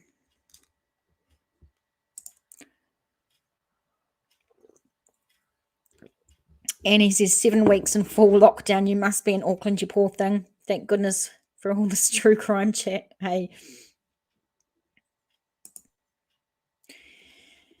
Manu, but no one knew GAbby outside her family. We don't know what she was like. Just saying. You're absolutely right. You're absolutely right. We're just going off what she seemed like. So you're all right. You're right. But we have had testimony from people that have known her and told us what she was like. So, and we've seen her also on YouTube and her own blog videos, so we can get a bit of a sense of that as well.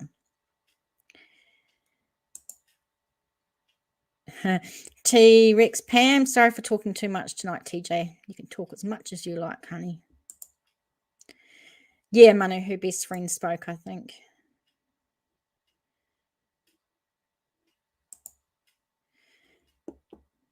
I'm a subscriber to New Zealand Mysteries. Glad to have found you this evening. Thank you, Jeff. I appreciate that. Welcome to the family.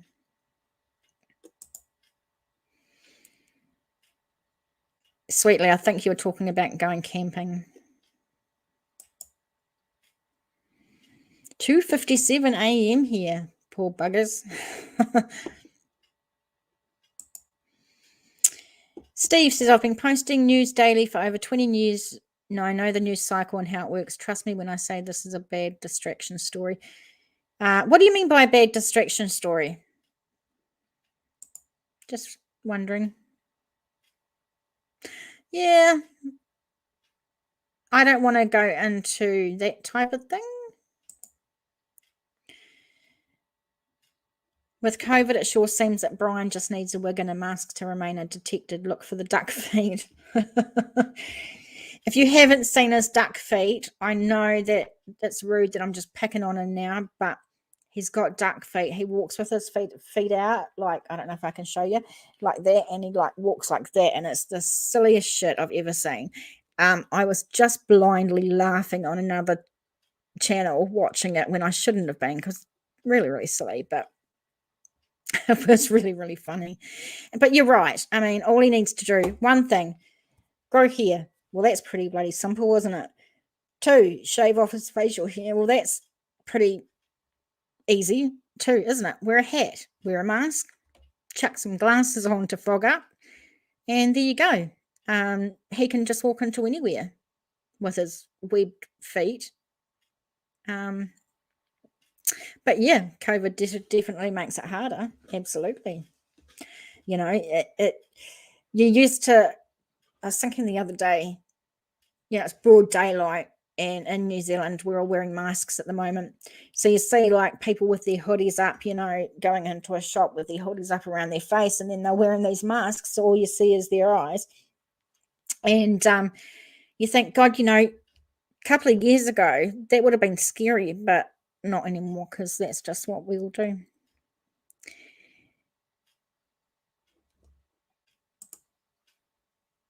I think the flies really got to him because he brought it up. I'm not sure what that means. I don't know about the duck feet. Oh, it's if you need just something to give you a little laugh, you'll be able to find it. If you just put in Brian Laundrie duck feet on YouTube, you'll probably find someone that's got it, because I don't know where I seen it. I can't remember. I was just flipping through channels, I think. And but it was really prominent. And like sometimes in true crime, you need a laugh just every now and again, just to take the edge off. We can't be all morbid all the time, because true crime is morbid. I must admit, I go to sleep every single night listening to true crime podcasts. I've got quite a few of them, and there is times when I wake up having nightmares and I laugh at myself, because I think, well, you're a dick, because what else did you expect when you're going to sleep listening to true crime podcasts, and all your waking hours lately have been looking at this case, true crime.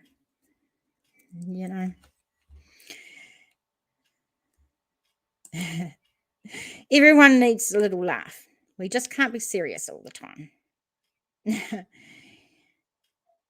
Here in the South, we call it pigeon-toed. Yeah. Hi, Sankat. Thank you, Sankat. Yeah, I've been away. Look, I was at work a couple of months ago, or a while ago anyway, and I started getting a headache and actually got really blurred vision, and I left work, and then I couldn't look at the computer or even the TV for like a week, because my head was just so bad and I was having really blurred vision, and if I looked at the computer screen, I'd get a headache straight away. So I sort of had to sign off everything for a little while. I ended up going and getting my eyes tested, wondering if that was the problem, and they said I was just short-sighted, and I bought these glasses, and they've got like this anti-glare thing on them for the computer. But I've still got the headache, and it's not always comfortable watching screens, but we'll see how it goes. Just one of those things. He walked like Charlie Chaplin. Do you know what, girls? I don't think I've ever seen Charlie Chaplin. But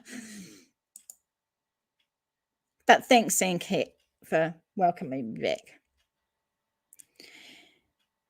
Manu, I listen to thunderstorm recordings to sleep. Yeah, I like thunderstorms. We don't get them in the South Island where I am as much. Jeff, if it walks like a duck, talks like a duck, it must be Brian Laundry.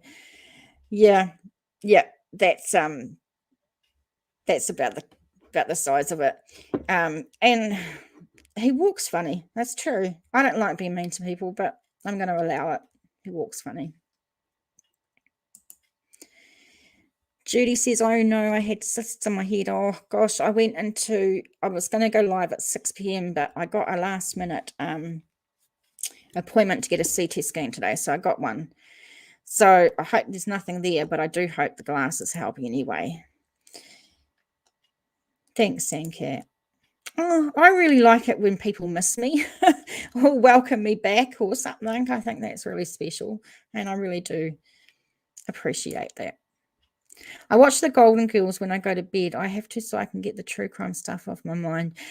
Yes, Kimberly, you're actually right. I don't know why when I go to work for 10 and a half hours and I can't be on true crime and be on the internet searching, it's probably a good thing for me to actually have something that takes me away from the true crime stuff for a bit, because I'm constantly looking at these cases, and then I'm doing research when I am putting a video together of an unsolved case in New Zealand, and then I'm going to bed and listening to podcasts of true crime. So I'm probably just overwhelming my brain with true crime, to be honest.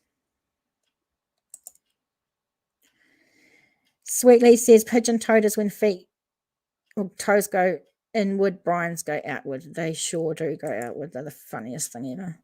Sandcat, we had some awesome thunderstorms in Tiana a few weeks ago. Is that where you're from, Sandcat? Tiana is beautiful. Beautiful. Jeff, it's possible Brian is wearing invisible snowshoes. Well, they said that he liked to not wear shoes, and with feet like that now we know why, so he might just not be wearing shoes at all. Judy, it's very cool when I still lose ability to use my iPad. I'm so sorry, Judy, but we're glad you're here. I'm not sure that was. You're just so lucky, Sweetly Morwood. I know that Auckland gets a few thunderstorms and a few storms, but down here in the South Island, we barely get them at all. And there's nothing like a good thunderstorm and some lightning, but we don't get storms like you guys do.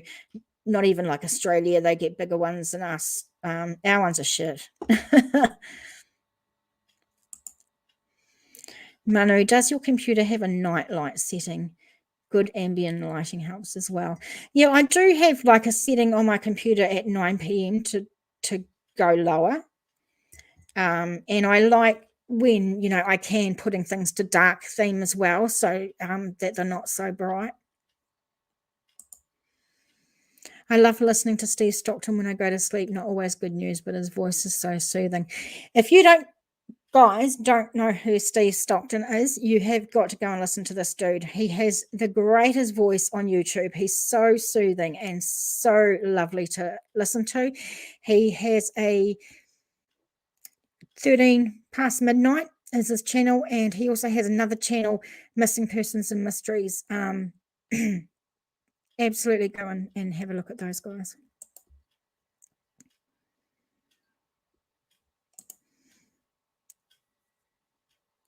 It was really nice to have you here, Jeff. Thanks very much for being here. And I don't usually go on live very much, but we'll see how it goes. And welcome to the New Zealand Mysteries family. It's really awesome to have you. I hope and pray all your tests are okay. I hope so too, and I'm sure everything will be fine. Yeah, I just have to, I guess, like listen to myself and not go on the computer so much, maybe. I don't know. Make sure I wear my glasses.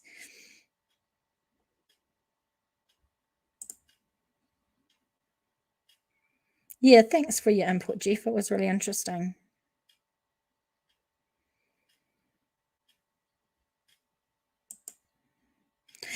Now, that was something actually, Sweetly, that you just reminded me. Seasons. So, and a lot of people think this guy is on the Appalachian Trail, or he's in Fort DeSoto or he's in the reserve or whatever. Okay, so he's out scaling, walking, hunting, tramping, whatever he's doing. Here, it's just going into, we've just finished winter and we're heading into our summer. So that means over in the US, you will be finishing your summer and going into your winter, if I am correct. It's going to be hard, but in Florida, I guess it doesn't get that cold with winter. So if he's in Florida, that's not going to make much of a difference. If he was on the Appalachian Trail, it, as far as I know, spans many states. So maybe, I don't know, some states it's going to be more harder for him in the winter or the colder weather. Did that make any sense at all? I know what I'm talking about. Me. At least someone knows. Yes, please let us know how you are, TJ. Yeah, well, guys, definitely keep an eye on the community posts because I can always let you know how things are going. I also have Relaxing Town on your YouTube on my TV at night so I can hear rain when I go to sleep on YouTube. Yeah, that's nice. I should try something more relaxing to go to sleep with instead of true crime podcasts, maybe. You know, maybe that would help. Who knows? TJ, you are vibrating much higher and glowing. Oh, thank you. I think the glow is probably sweet. I don't do well in the warm weather, and I've got a light shining directly on me, which is just hot, and my coffee's hot, but that's all right. Sandcat, some people say Brian is well equipped for the outdoors, but others have said the trails he has done are not very challenging. I heard, seen, read that he'd actually done some part of the Appalachian Trail and he'd been out on it for like a couple of months on his own. So, I mean, that certainly sounds like if he can stick it out for a couple of months on the Appalachian Trail, he has some knowledge. We don't know how well equipped he is for the outdoors in the sense that we don't know whether his mum and dad got him a car. We don't know how much money they gave them. We don't know what resources he has. We don't know where he fucking is. So we don't know what skills he needs to you know. Oh, thank you so much. Sweetly says, when I lived there, it didn't seem cold ever. In Florida, I think you mean. Well, I mean, the parents aren't going to be able to go anywhere, are they, without being followed? Not for a long time, if at all. Annie Hall says, you know it's bad when Brian Laundrie has made it into your dreams. Yes, definitely.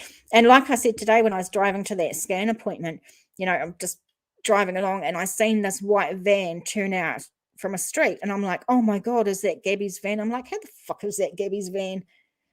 Vans in another country with the police, as far as I'm aware. But it's just weird what, you know, what goes through your mind. Kimberley, we are in autumn, so if he is here in the Smoky Mountains, it's stunning here right now. We don't want him to have stunning views. We want him to have shit views. AM radio static on and a fan. That's an interesting one, Sweetly. I've never heard about static, but whatever works, as long as it works, eh? Manu, listen to 417 hertz music to level and balance yourself. I'm not quite sure what that is, but like I say, if it works. In Florida, yep. So yeah, not going to matter for winter. Hopefully he's caught by then anyway, so it doesn't matter. Sandcat, did you see the interview Brian's sister gave today? She said she didn't know if the appearance helped Brian get away or even if he killed Gabby. Yep, I have seen most of it. And we've talked a bit about it. But, yeah, what's your thoughts on it? What did you take away from it, Sandcat? She did say, because I think somebody asked her, you're right, if she knew if her parents helped Brian, and she says, I don't know. So she didn't say no. She said, I don't know. Very, very interesting. And then we talked about, look, if I can find I have again. The statement that the lawyer put out, the Laundrie family attorney said, I do not represent Cassie Laundrie. Cassie's comments can only be attributed to the press twisting my words and hers, which were only given to clarify prior mischaracterizations by the press with the hopes of further sensationalizing this tragic story. I think he likes big words personally. You know, he's just like, oh, I need to see how many big words I can fit into, into this statement to make it sound good. But yeah. Kimberly, I love my seasons, and October is so pretty. Oh, that's nice. I don't like summer. I don't like the heat, so I definitely like the cooler. I couldn't live in Florida, that's for sure. Yeah. You know, the US, on one hand, I'd really love to go there because there's some beautiful places, but they carry guns in the US. God, everyone has a gun. We don't have that here in New Zealand. That worries me a little bit. Some call it white noise. Yeah, they do. Sandcat, I think that she doesn't know anything but suspects parents of helping. So you believe Cassie today with her statement? You think she was being truthful? You're allowed to have your opinion here. Yeah, it did happen. That horrible thing still continuing. Kimberly, you live where it's postcard pretty. I bet it is.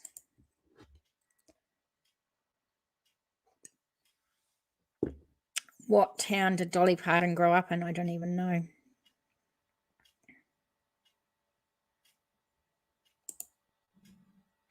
I hate summer and I hate daylight savings. I'm not sure about daylight savings, but I hate summer. I hate anything above 15 degrees is too hot for me. I suffer really, really badly. You know, my poor workmates, I can be in a car with a colleague and I've got the heater on because it's cold, but I've got my head out the window and the window turned down because I'm hot. Happens all the time. I feel so bad for them. Yes, I believe Cassie for now.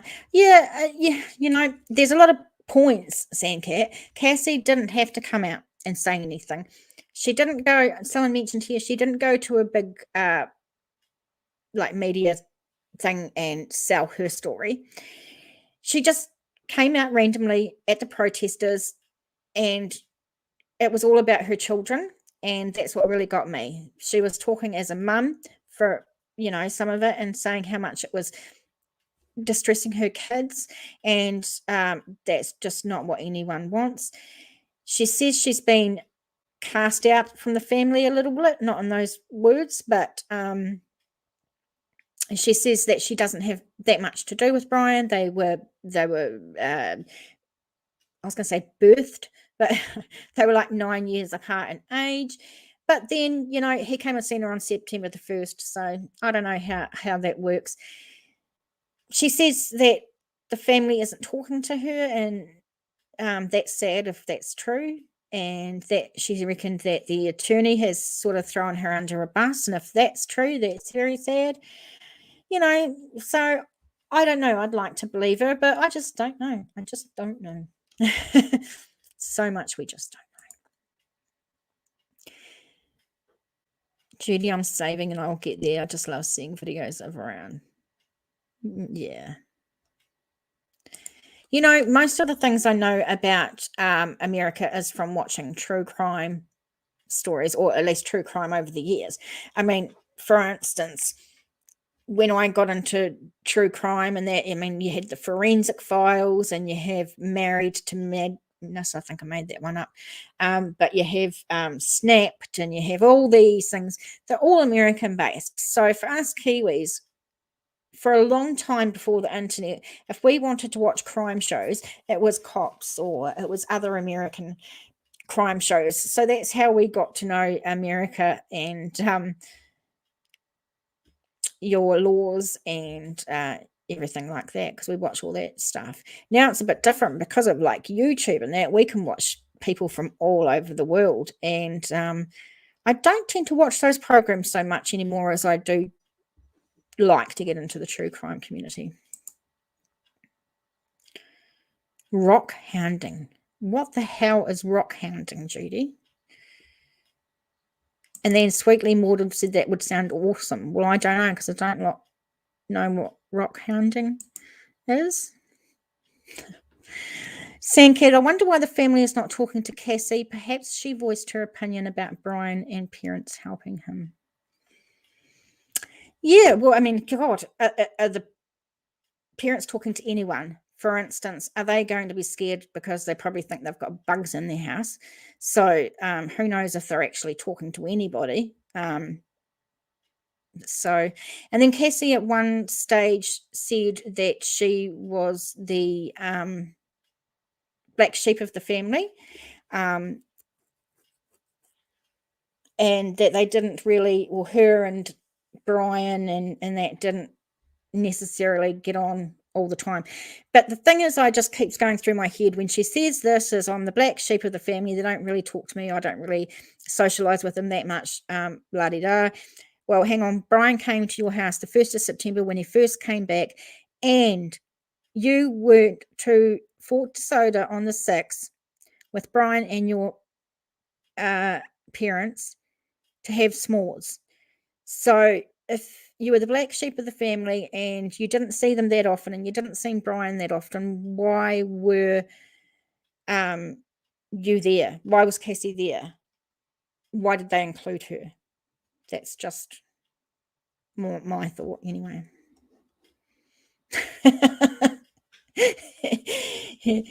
Judy, I think I made it up. Well, yeah, I think I might have made something up, but you knew. What is that? Marrying Madness. I mean, if that's not the name of a show, it should be. That sounds like one of the snapped kind of things that you'd see on American television. Oh, looking for crystals. I love my crystals. Now I know what rock hounding is. I was like, what the F is that?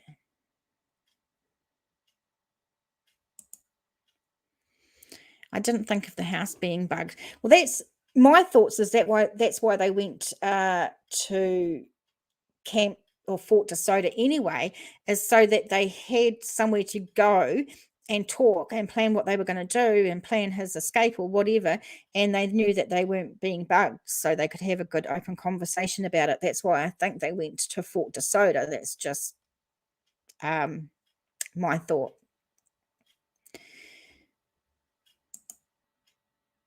I can't imagine not having protection in my home if an intruder broke in. Well, luckily in New Zealand, that doesn't happen as much. But I'd say, look, 80% of Kiwis have never held a gun, never probably seen a gun. Maybe 70%, I don't know what percentage, but a lot of Kiwis have never held a gun, never touched a gun, don't like guns. I certainly know when my kids were younger, the only guns they were allowed were water pistols. They weren't allowed to have any other toy guns. Didn't believe in guns. Yeah, but that's us in New Zealand. We're really lucky that way. Yeah. Annie, I agree. Well, at least you agree with something, I say, I guess. Sandcat, s'mores is a fun family thing to do. Maybe Brian is the golden boy of the family and favoured by the parents. Yeah, I heard that as well. Like, I heard that maybe Brian was the baby of the family, you know what I mean? And maybe that's why Cassie feels let down by the parents to some degree. Like she's let down because everything's about Brian and no one's focusing on her. I don't know. You just don't know. You just don't know. Maybe she's thinking, oh, Jesus, if I did something like that, would my parents do the same for me? I do not know. Don't know. Poor thing. So what do we think of the protesting? I mean, if it wasn't for the protesters, Cassie would never have come out and said, at least given a statement and clarified a couple of things. We wouldn't have heard from her again like that. So the protesters did something right, didn't they? Because they got her to talk. So that's going to be a positive thing. Anyhow, can't stand those types of parents that think their kid can do no wrong ever. Yes, we all have had experiences with those parents, and it just frustrates the bejesus out of you, to be honest.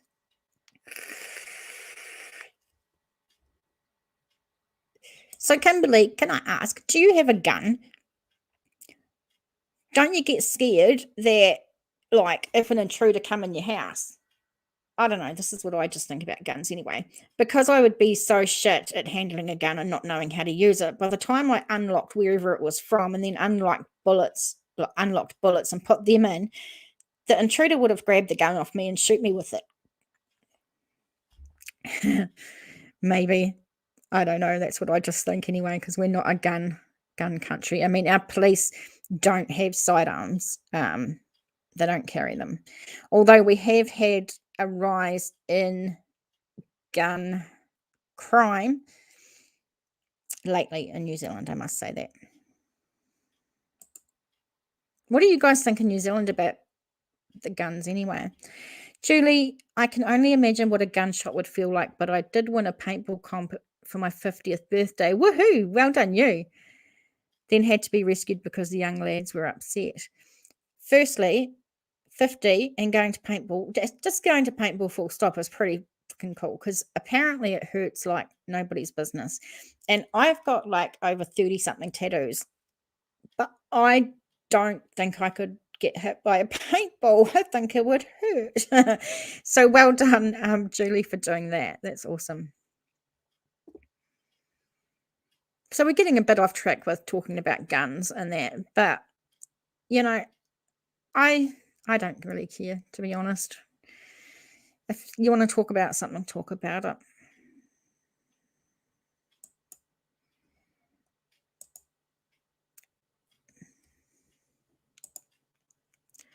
Judy, yeah, ammo locked up in one place, gun locked up in another. So we have to get the keys first, all in the time an intruder is ready to kill you. Judy, you're thinking exactly what I'm thinking. And I would be trying to do this and my body would like lock up and my hands would lock up and be too sore to use the gun anyway because of my arthritis. So that would hurt. And I'd be just like, here, just kill me because, I'm not going to get all this shit sorted in time. That's what I think about guns anyway. Kimberly, taught yourself how to use a gun at the shooting range. I mean, we do have hunters in New Zealand and people that do shooting for sport. After the mosque attacks that we had a year or so ago, I can't remember now, in Christchurch, we had a lot of buyback guns and a lot of guns were restricted in New Zealand, but I don't know much about guns, so I can't tell you. I'd still be running around looking for the keys. You're right, Julie. Judy, that would be me too. There's just no way it's going to happen. And by that time, I'd be shitting myself. I'd be sweating and I'd be like so scared. There's no way I'm going to get a gun and load it. It's just not going to happen. Oh, funny. I'm just imagining, Judy, now you running around looking for the keys. And I know how much I lose my keys. That's funny. Guns kill people. That's all I know of.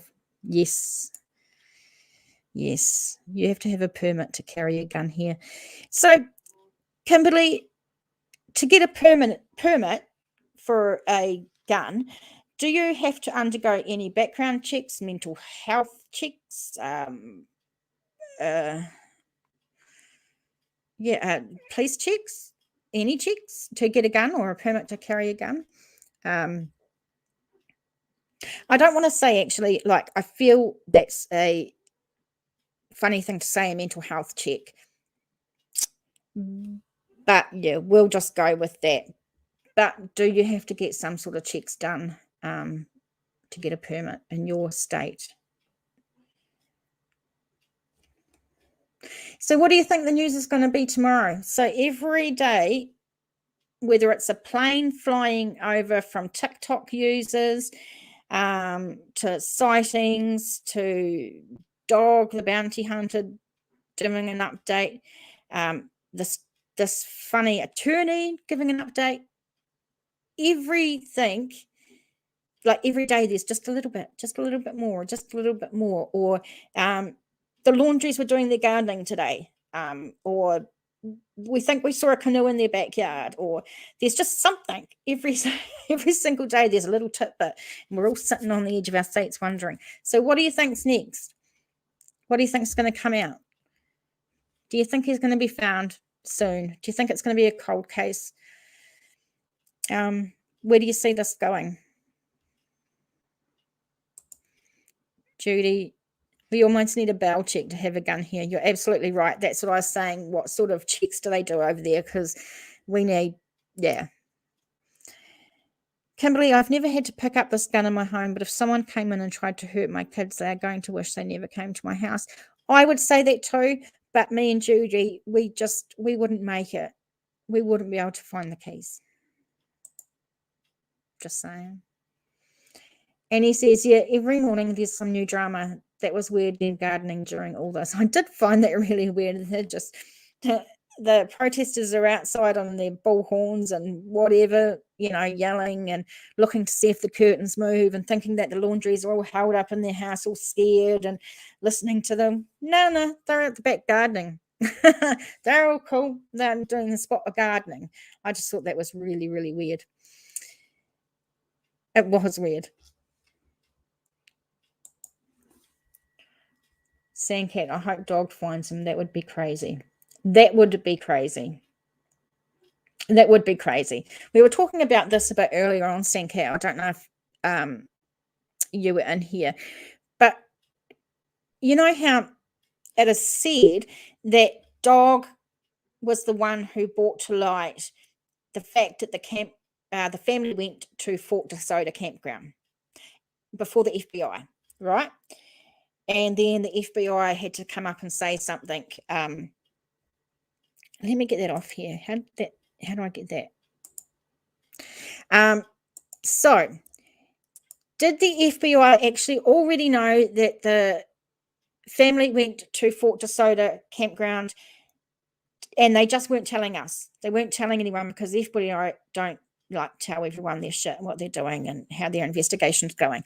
So did they already know about that, but Dog just forced their hand and made them have to come out and say something? Or did the FBI genuinely not know at all about this Fort DeSoto trip? Because if they did not know, there's something going on.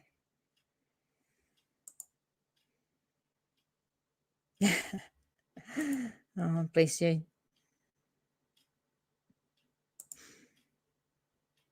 I wonder if Cassie turned up knocking at Laundry's door, if they would answer. Well, if she did that, you can imagine how many cameras and drones and stuff would be. I mean, how long are the press going to camp outside the Laundry's house? Realistically, how long are they going to sit out there every day? Oh, I wish I had my dog. 2 German Shepherds, that's so cute. Oh my God, Annie, I'd freak if she, yeah. Well, Cassie today said she told FBI about Fort DeSoto already. Yeah, she did say that. So, but when did she say that? I mean, did she tell them before Dog announced it, or did she tell them after Dog announced that he knew about this Fort DeSoto? Hi there, Taylor. Brian is out of the country. What country do you think? How do you think he got there? And does it is it going to be easy for him to get into another country, especially with COVID rules? I don't know if he went to Mexico or Canada. Can he get to either of those easily? If you're in the US, please let me know. And also with Florida, is it correct that he could just get on a boat and hip skip over to another country? Is that possible? I don't know. If the FBI didn't know, how would dog know anything? I think he probably snoops along behind the police. I'm going to read that again here. If the FBI didn't know, how would dog know anything? Yeah. But I mean, FBI is not going to give him information, are they? They're not giving to the public to help him along. So, Taylor, you think Canada by boat? Yeah. Sandcat over Yorkie and a Melshi. What the hell's a Melshi? I don't even know what that is. Judy has a handle that came off a shovel. Oh my God. Taylor, he had a head start, I think. Yes. So what I wanted to ask too, and Taylor just put my thought onto that track. Hopefully I don't forget the thought. But obviously he'd been gone a few days before the laundries picked up the phone to let the police know that their son was, quote, missing. Now, the son's missing and they're gardening, but that's just a whole new thing. I forgot my train of thought. We'll get back to that. What is a Melshi? Dog said someone called in that tip about the campsite. So did someone... Is that why dog got involved? Because someone randomly just rang him and said, hey, you know that case that's going on in Florida, even though you're on your honeymoon, I have a tip about it, and it hasn't been seen in the media, so it might be something that no one knows. Is that how it went down?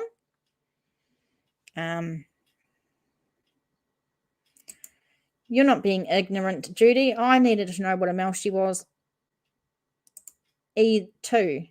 So you're not arrogant, don't be silly. But I think she said it's a mixed dog. Oh no, we asked if it was a mixed dog. Yeah, what's a Melshi? I've never heard of it. So could he have gone to another country? Which country could he have gone? How would he have got there? Mexico and Canada easy to get in without ID? Is there parts of it? I mean, I don't know because I'm not from there. So how easy would it have been for him to...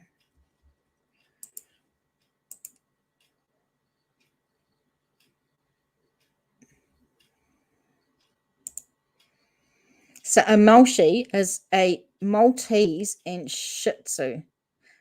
I'm sorry, I don't like little dogs. I'm not a little dog fan. I mean, I love animals. I love all animals, and I love dogs. But if I'm going to get a dog, I'm going to get a big dog, which makes a lot of noise, that behaves itself and does as it's told, but is going to protect you if it needs to. That's what I think dogs are supposed to do. I don't think they're supposed to be little yappers that just bark continuously and bite people's ankles. But that's just my opinion. Everyone has different opinions. And those dogs are pretty, like, people love those dogs. Her name is Lovey Dove. Let's hope there's no dogs being born that are going to be called Brian Laundry or Dirty Laundry or Duck Feet or something like that.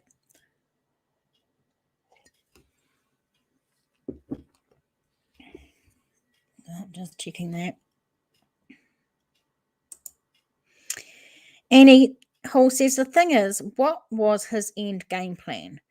I'll hide for a while and then I'll come back and everyone would have forgotten about Gabby. Absolutely right, Annie.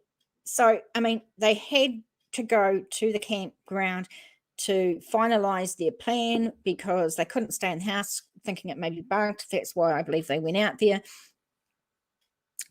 they had 6 hours over their s'mores to decide how the plan was going. So in 6 hours, what did they decide? Okay, we can get you a car and some money, and you can go into the Appalachian Trail and just walk it up and down a couple of times and then come back, and everything would have died down by then. Or is he hiding out in someone's house? And they said, oh, they never expected it to blow up like this. That's what I'm thinking, that they never expected to blow up like this. So I don't know if they had an end game plan. Maybe they just thought that this stuff is just going to die down and go away for a little while, and when you come back it would have settled. But that ain't how it's going. It's not going that way. I mean, even if the press leave, even if the protesters all leave and they're not watching the laundries 24/7, those neighbors are going to sell their story, probably, but they're going to pipe up and say if they've seen Brian. They're gonna pop up and say something, that's for sure. So I definitely don't think. And also, Northport police must be very, very embarrassed, because when asked before he went missing, when asked, they said they knew where Brian was, but they didn't. He'd already absconded off.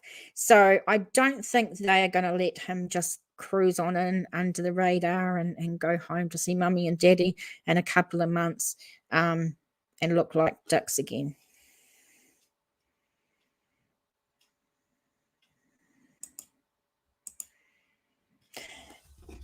Oh yeah, Hollywood is writing the script as we speak. This could just about be a Netflix documentary or story or something in the future. Do you know what? I thought about doing a video on this.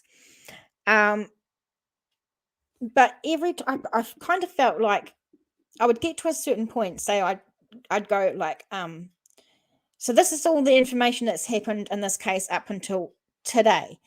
But I'd have to give updates like twice a day because of the little tidbits that keep coming out, because there's just so many different layers of this story as well. So yes, Julie, yes, dog is on his honeymoon. Apparently he's just got married to his lovely partner Beth of many years, died of cancer a couple of years ago, and a friend of theirs, I can't remember her name, but she got him through, and they've just got married. And he, yes, apparently is on his honeymoon. So yeah, what happened? Did someone ring him on and say, look, dude, I know you're on your honeymoon, but that case that's going on in Florida, I've got some information that you might be interested in. Is that how Dog said, oh, okay, well, maybe I should look into this now, even though I'm on my honeymoon, The parents must know, where is the camper van or caravan that the parents had? Is it at the house or missing? So I'm not sure which one you're referring to, but I know that there's like a camper thing in there, the thing with the cars, driveway. And just before I get off that subject, why don't they use the garage? But just saying, anyway. So is that the camper you were talking? I heard rumors about another camper that they had, but I couldn't confirm that information, so I don't know whether that's true or not. The FBI did go into the camper thing in the driveway when they went to the Laundrie's house a few days ago to collect information for his scent. So yeah, I know that, but I don't know all the details, like if there was another camper van or a caravan. But I don't know if he's going to be in a camper or a caravan, because that's going to be too easy to spot, isn't it? And I don't know if he wants to hole up somewhere. I don't know. If he was driving, I just think a camper or a camper van would be easy to spot. If he was hiding in the bush somewhere, I think a camper van or that would be easy to spot. So I don't think he has a camper van, but that's just me. Judy, oh yes, their teeth hurt. I took a rescue chihuahua in for a while, a chihuahua. Oh my God, she bit my hand. It was like razors. No chihuahuas for me. It's not a dog I'm interested in. Cute, like rats, really, overgrown rats. I'm sorry, guys. My opinion's probably that not that nice. I'm just not a small dog fan. Too hard to do a video right now. It's unfolding too fast. Yeah, it is. Sandcat, I thought Brian's parents bought a camper after Brian got back. Sandcat, you're right. Like I said, I did hear rumors about that, but I haven't been able to confirm it anywhere. And it was sort of, you know how details of this case get like over and over and over and over and over again, like hashed out every detail. That camper van that was bought when he got home was just something I heard, but then it went away. So I thought, oh, maybe there's nothing to that because it hasn't been hashed out by thousands of channels. So I don't know. Yeah, it'd be interesting to see if any channel confirms that or not.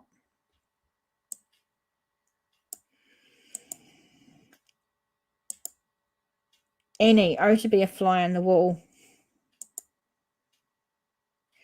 And FBI officers in Laundry's house. Oh, yes, definitely. There's been many times in my life I'd love to be a fly on the wall, but I don't like flies. But, you know, I know what you're talking about. I know what you're throwing down.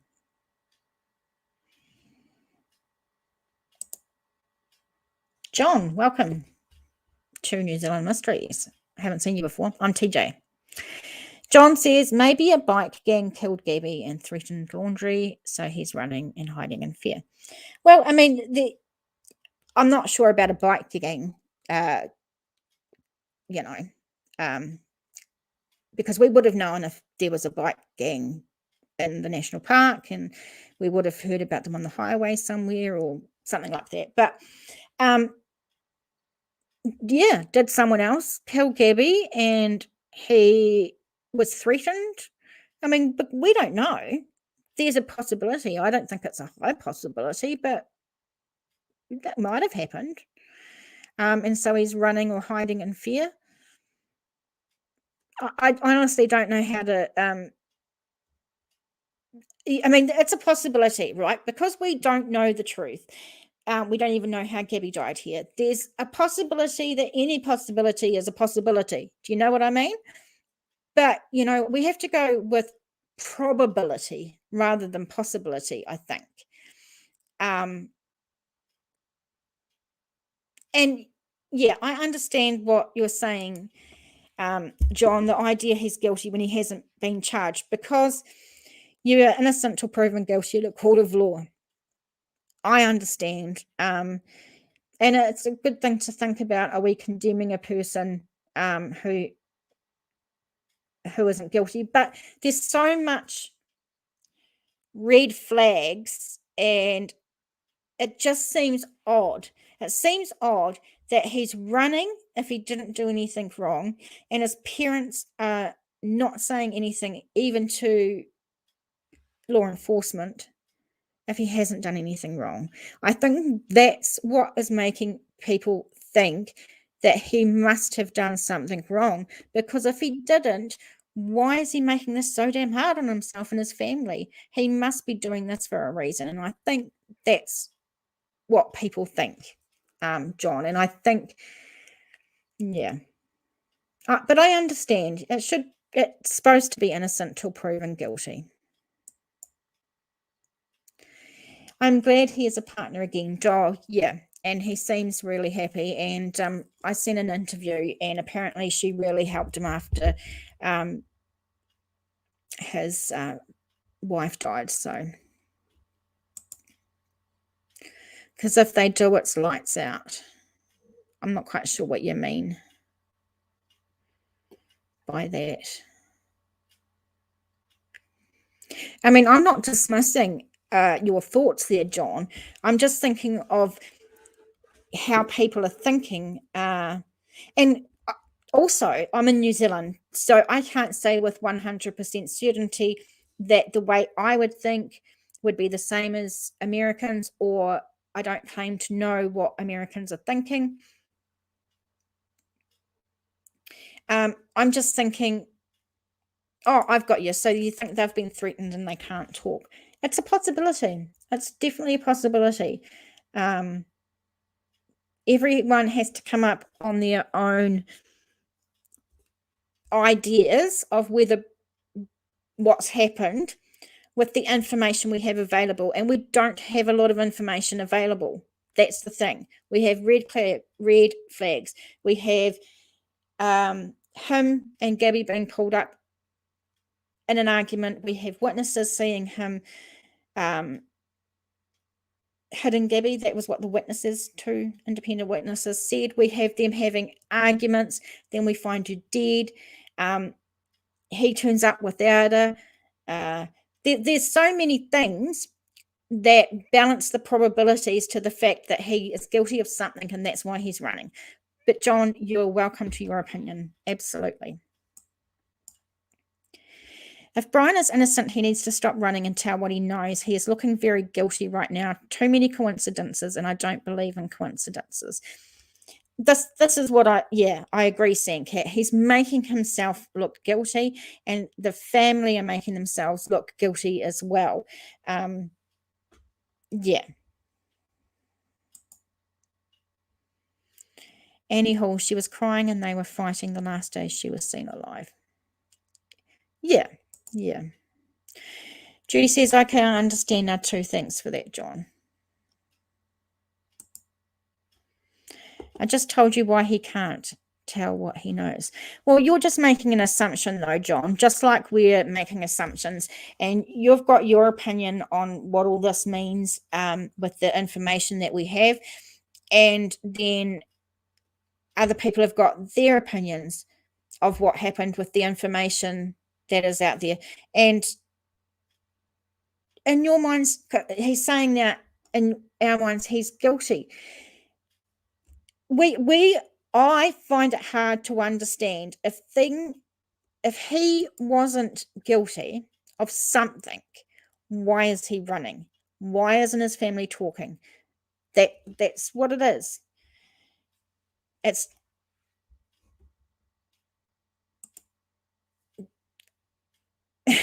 Are you saying that I'm rambling? Gee, I am rambling. But, do you understand my point that I'm trying to get to? I'm trying to make a point. And I hope that I have without rambling. Thanks, John. Please don't spam. We know your opinion and you're entitled to that. That's absolutely okay. But everyone else is entitled to their opinions as well. We need to just be respectful about them, not to spam about them, but just have discussions. Sandcat, there is an arrest warrant for Brian for having used GAbby's phone or credit card. Right, so he's possibly guilty of that. So we know that, yeah.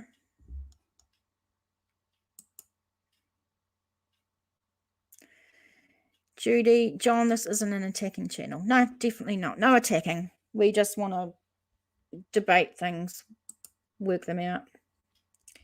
Judy, we may never know how GAbby died because there was a lot of degradation. That's very true.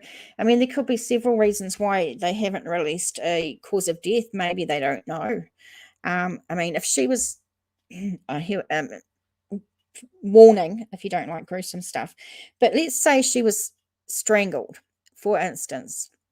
Her body had been out in that sun in the wilderness for a little while. So would signs of that even be still able to be determined if she was strangled? I don't know.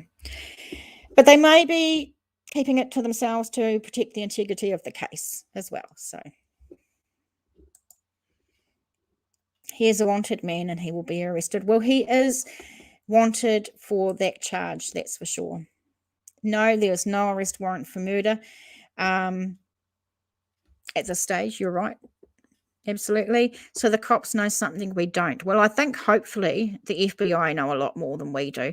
But do tell me, John, if the cops, I don't know if you're suggesting the cops know something about a threat, but if it was a threat and the cops knew something we didn't, why would they be searching for him? I don't know. Does that make sense? I don't know. Kimberly, well, he stole a credit card and left her stranded. He took her van, and I can't stand a thief. Well, yes. Yeah, okay. Yep.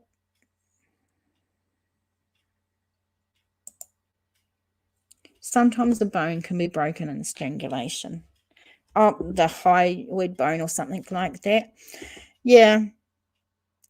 I was just saying that,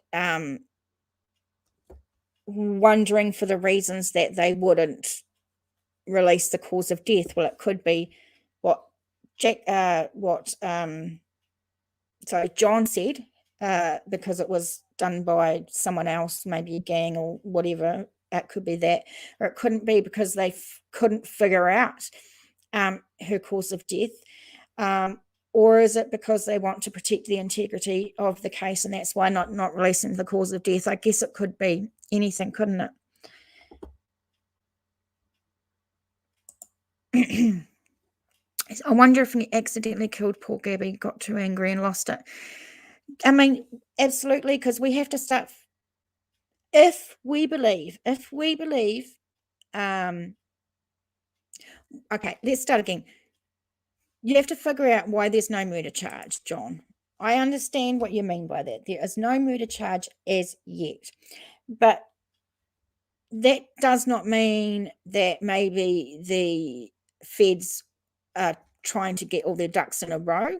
We don't know if they've got all the information. We don't know if it's because we just don't know. But John, I understand where you're coming from. Real Feed Media, hi, welcome to New Zealand Mysteries. Head injury, left side of head, Gabby death. Well, yeah, thanks for that, but no thanks.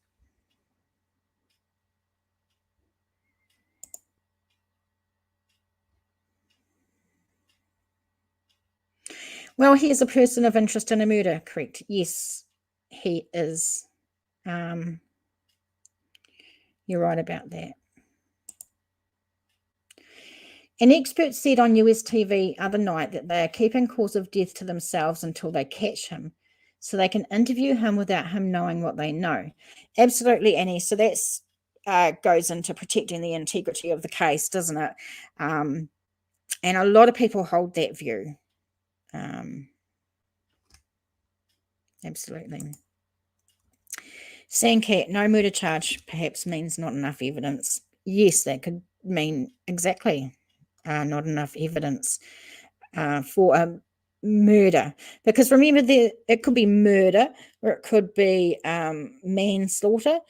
It could be, there's different charges, isn't there? If he killed her, how did he kill her? Could it have been an accident, like someone said just before? I can't remember who, sorry. Was it a crime of passion? Were they in a big argument and he just lost it? And, we don't know.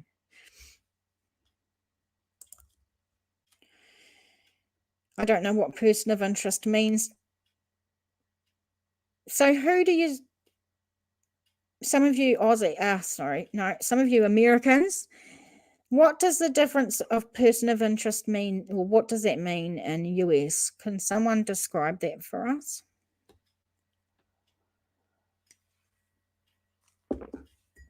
So you're not officially a suspect. So I guess if you're a person of interest, they think you may know something about the case, and they're interested in. And John says you can sit here and make shit up. You can make shit up. He says you can sit here all night dreaming stuff up. We can sit here all night dreaming stuff up.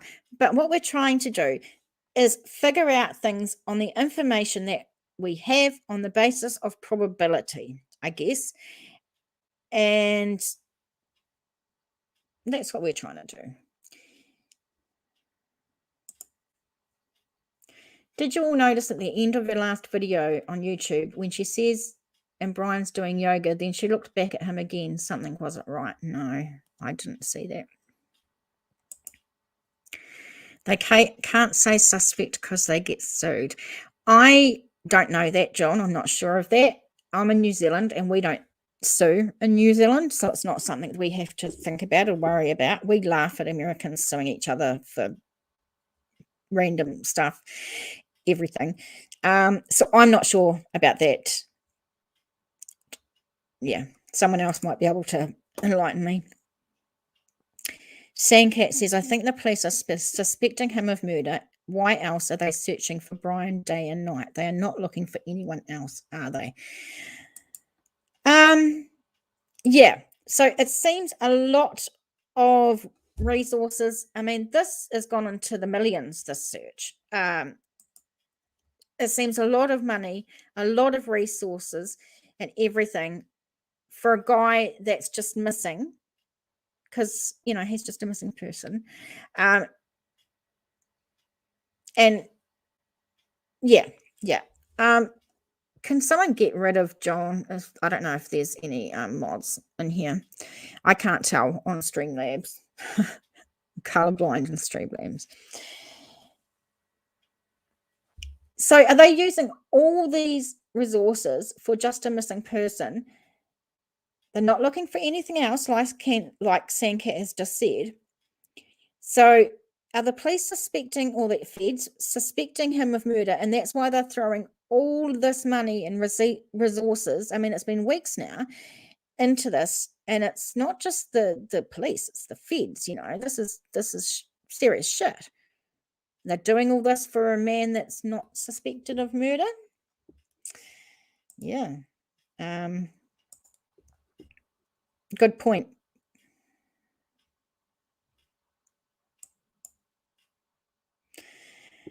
Kimberly says, that's what we say in the US until they have all their proof together. Right. So I'm just trying to...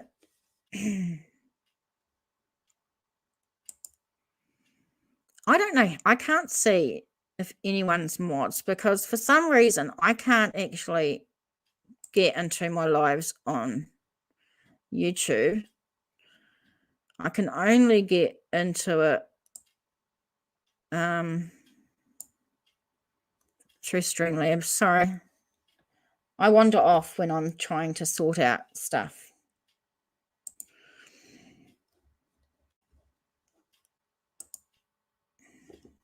I give up on that.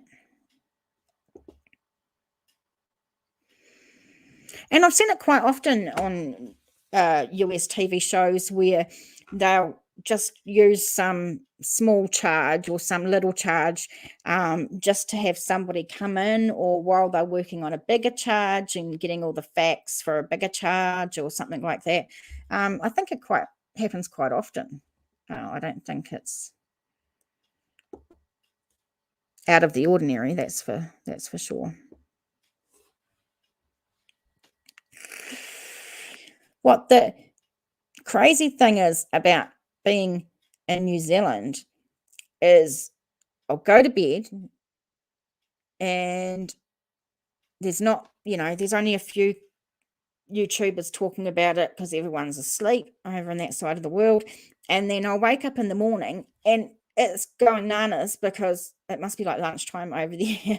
And you've got multiple channels and you've got the whole thing going nuts. So it will be really interesting to see what happens tomorrow. Yeah.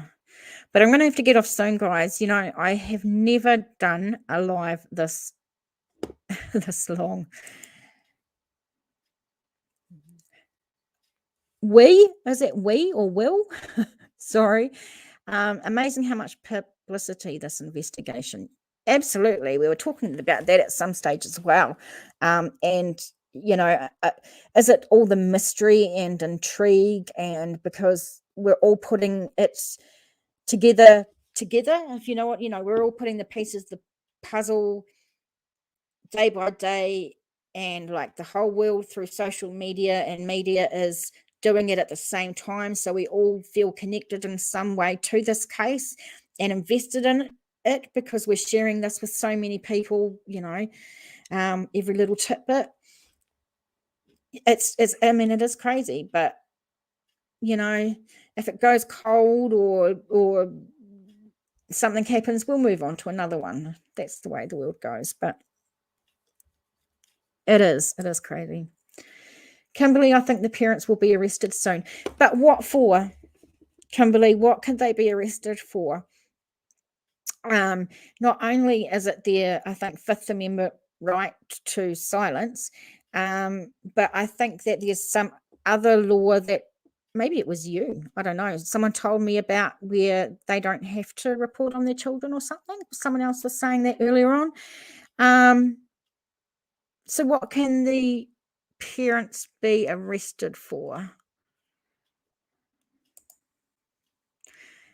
Real feed. Brian avoided police, saw his sister September, week after FBI raid his parents' home. Simple media coverage. Why avoid police? Less guilty. Stringers media have link manhunt mobile on road. Sorry, dude. Yeah, I couldn't. Kimberly, I have to get some sleep. Really nice to meet you. Thank you so much for hanging out with us. You gave us some good perspectives, and it was fun chatting. So thank you very much, and I hope we see you again. Please subscribe to New Zealand Mysteries. I appreciate it. Maybe they were burying Brian in their garden calmly. Yeah, well, growing food to leave somewhere for him as well. Who knows? Maybe they're just... what gets me is not the fact that they can go and garden calmly while all the shit's going out on the street with the protesters. The thing that gets me is their son is missing and they're gardening. That's what gets me. And yeah, that just doesn't sit right, does it? You know, if my son was missing, I don't think I'd be bloody gardening. That's for sure.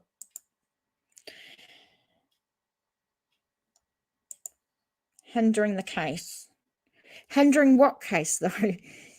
Because he's only charged with the credit card or the debit card. He's not charged with any murder case that they're hindering. So I just don't know on what. I mean, I find their behavior strange, crazy, not right. But does that mean they've broken any laws? As you know, are you picking up what I'm putting down? Sandcat, once Brian is found, there will be more pieces to the puzzle. Maybe then parents may be charged for aiding and abetting him. Right? Possibly. Yeah.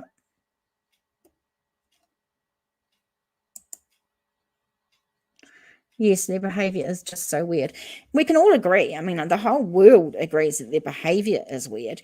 But legally, at this point, what can they be arrested for? And can the law enforcement prove that they were hindering an investigation? I mean, I don't know the law in the US or Florida to really to make that determination. Sandcat, the parents must know where he is. If my son went missing, I would be screaming from the rooftops to find him. Absolutely. That was my point, Sandcat.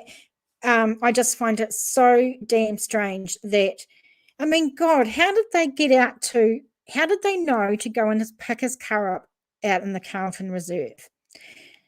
So their son goes off meditating. He wanted to go off to clear his mind or whatever he wanted to do in the Carlton Reserve. And then a couple of days after that, the parents go out there and they take his car home. So when he's finished his meditating, he's got no way of getting home. That makes no sense. You see, it just doesn't. Yeah. Just weird. Judy, I'm still here. And we thank you. Kimberly, well, thank you. I became a sub the other night. Have you discussed the Summer Wells case? I did do a couple of lives about Summer, but unfortunately, I was really bullied by quite a few people for not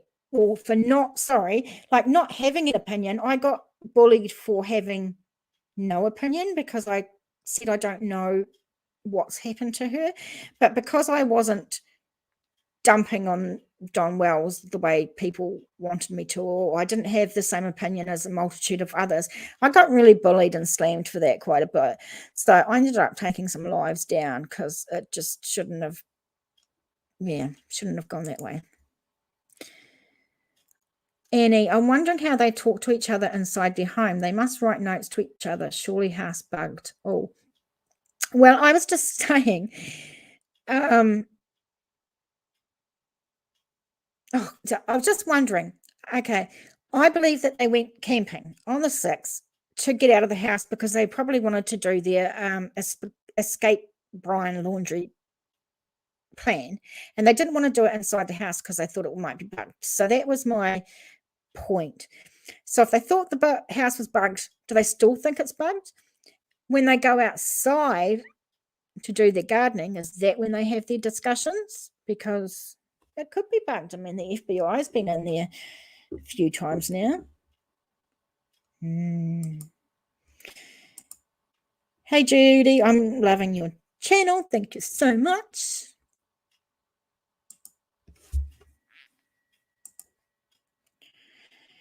Kimberly, if they're helping him stay hidden from the law, then that's some jail time coming. Fair enough. Yeah. Like I said, I just don't know the laws well enough to comment on it. John was a pain. Yeah. I didn't mind discussing a few things for a while there, but, enough's enough. John could have been Brian. Hey, well, there we go. Is Brian watching the media?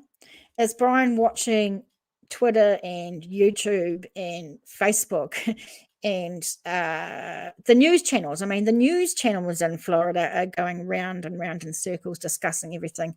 Is he watching all this? Does he know what's going on? Is he reading and watching everything? And then if he does know everything and he is watching it, and he knows the shit that his parents are getting, he knows the shit that his sister's getting, and he doesn't give a shit about it, he just keeps doing whatever and keeps leaving his family to pick up the mess. There's so many tentacles going off this case. You could go on a rant about quite a few things. Judy, I have my twin grandsons, so I had to check them. Oh, bless.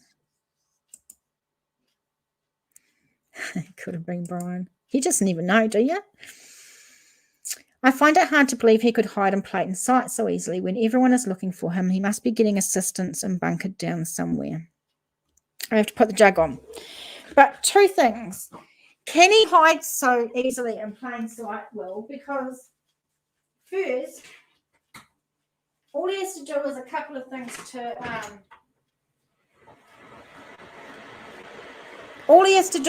hide is grow some hair, shave off his facial hair, wear a hat, wear a mask, and then, I mean, apart from his duck feet, how else are you going to tell it's Brian? People are saying, where's Boldo? They're looking for a bald guy. Well, surely if people are looking for a bald guy, he's going to grow his hair. I mean, that's my thought on that, Will. And then the other thing, I do think he must be getting assistance and bunkered down somewhere. I think that's more likely to me. But we just don't know, do we? What a horrible person Brian must be to put his parents in this position in the first place. I agree. It's a shitty thing to do. How old is he again? Roy, hi. Is it Roy? Yeah, Roy, welcome. 23, I think it was. Agree, Sandcat, but they also did it to themselves right from the start. Yep, they definitely made that decision, didn't they? I mean, he could have come to them and said, oh, I've done this, or this happened, or whatever, can you help me? They made the decision. And the funny thing is, the 30th, I'm pretty sure, the parents had a camping trip. Didn't they have a camping trip at Fort DeSoto for the 1st or something? And then they actually postponed it till the 6th. And the reason I think that they postponed it is because Brian rang them or got hold of them and said, something's happened, I've done something wrong. And they've said, get home now. Yeah, that was just something. One of those many things.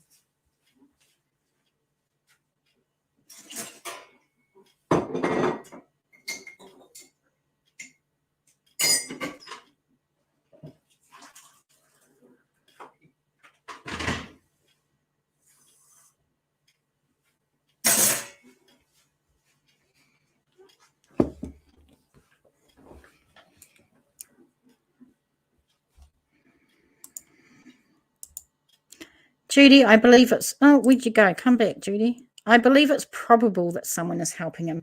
I think it's probable as well. I think, I just reckon he's like in someone's house. I mean, they've got to have lots more friends and family. I don't know, because what was the end plan? If they said to him, go and hide out on the Appalachian Trail, go and scale it from one end of it to the other a couple of times, and we'll help you with food. And they didn't think that was going to last forever, did they? I don't know. I think he got on a ship and in another country. So you think he's just going to another country and he's just never going to contact his family again? He's just run. What? I mean, during COVID, I know that our borders are closed. During COVID, can you still just jump on a ship and go to another country? I'm actually just not even sure. Roy, I'm really confused. I don't like conspiracy. Neither do we, but we don't mind some healthy debate and some ideas. But a 23-year-old isn't found by now. He doesn't have special training. He's all over media outlets. It's been 3 weeks or so.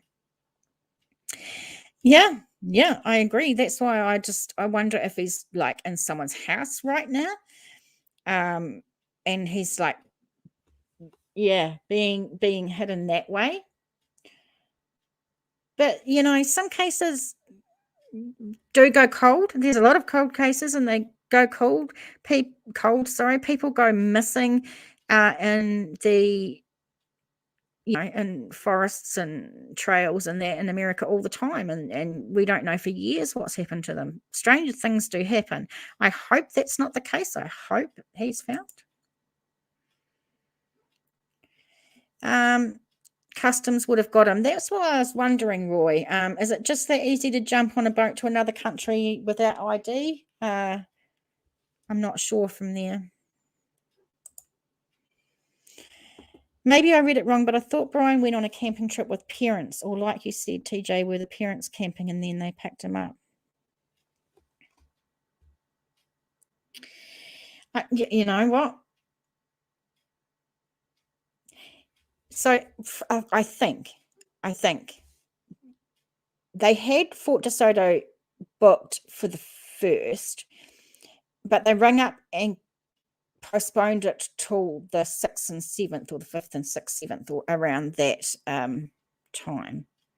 Yeah, don't quote me on that, Sandcat, because I'm forgetting a little bit now. Hi, Roy. It has been said he is an outdoors man. He lived on the Appalachian Trail for 3 months. So he's obviously got some skills. If he can live on the trail for 3 months, that's definitely some skills. Oh, Judy, thank you so much. She's getting hungry, cold, and thirsty. It was really great to have you here, Judy. Thank you so much for hanging out. Appreciate it. I would love to see the camera footage of the family van leaving the campsite. Was Brian with parents when they left? I would love to see the camera footage of the family van leaving the campsite. Was Brian with parents when they left? So there was rumors or a rumor or something that said that 3 people went into the camp, or 3 people went into Fort DeSoto camping ground and only 2 came out. But I haven't been able to find out who said that. I think Dog might have said it, but don't hold me accountable to that because I'm not sure. But that's definitely something I heard anyway, was that 3 people went in and only 2 came out. So I don't know. Gabby's parents are on Dr. Phil, and the mother says he is an outdoors man. All right, so. But, I mean, we've had a couple of sightings already, haven't we? So people are looking for him, and they are ringing in if they think they might have seen him, which is what we want. So it was said someone in his family has a business with boats. Yes, I heard that too, Kimberly. Can't remember when it was, an uncle or something maybe. Donna, hi, good to see you. Florida, this will be great. You'll be able to give us some information. They did change the reservation, right? They thought, here is the family, moved it from the weekend to weekdays, so less folks around. That makes sense. So the thought in Florida is that the family moved it from the 1st to around the 6th, so less folks around, less people to hear them. That makes sense.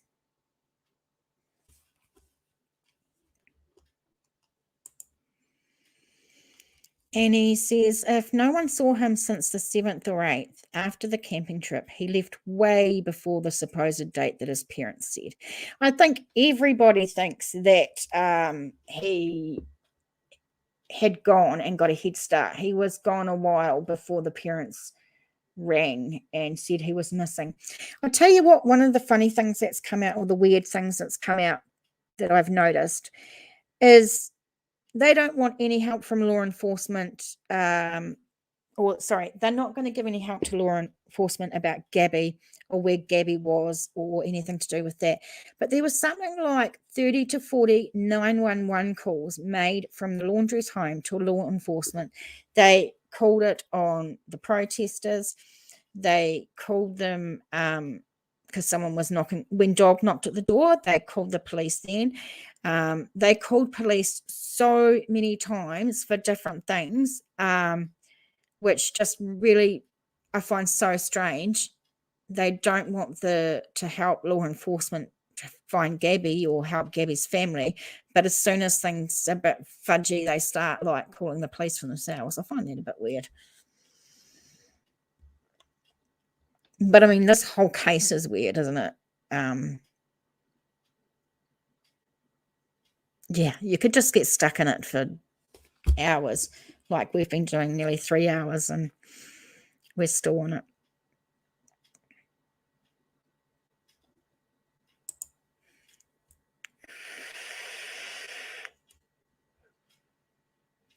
So, Donna, can I ask, generally, what are people's thoughts in Florida about where he is, or if they're close to catching him, if the feds are looking in the right place?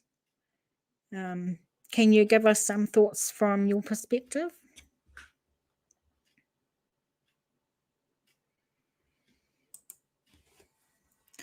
Kimberly, I will be in Florida by the end of the week for my family beach vacation. I can't wait. I haven't packed a thing. That's because you're spending too many hours on YouTube talking about this case. If my son was missing, I'd want Dog and the police and whoever to be looking for him. Yeah, I'd want the whole world, as many people and cameras and everything. I sure as hell wouldn't be going gardening. That's for sure. But yeah, definitely, if my son was missing, I would want the world to be looking for my son, which is what's happening. The world is looking for him, but not because he's missing, because they think he's running.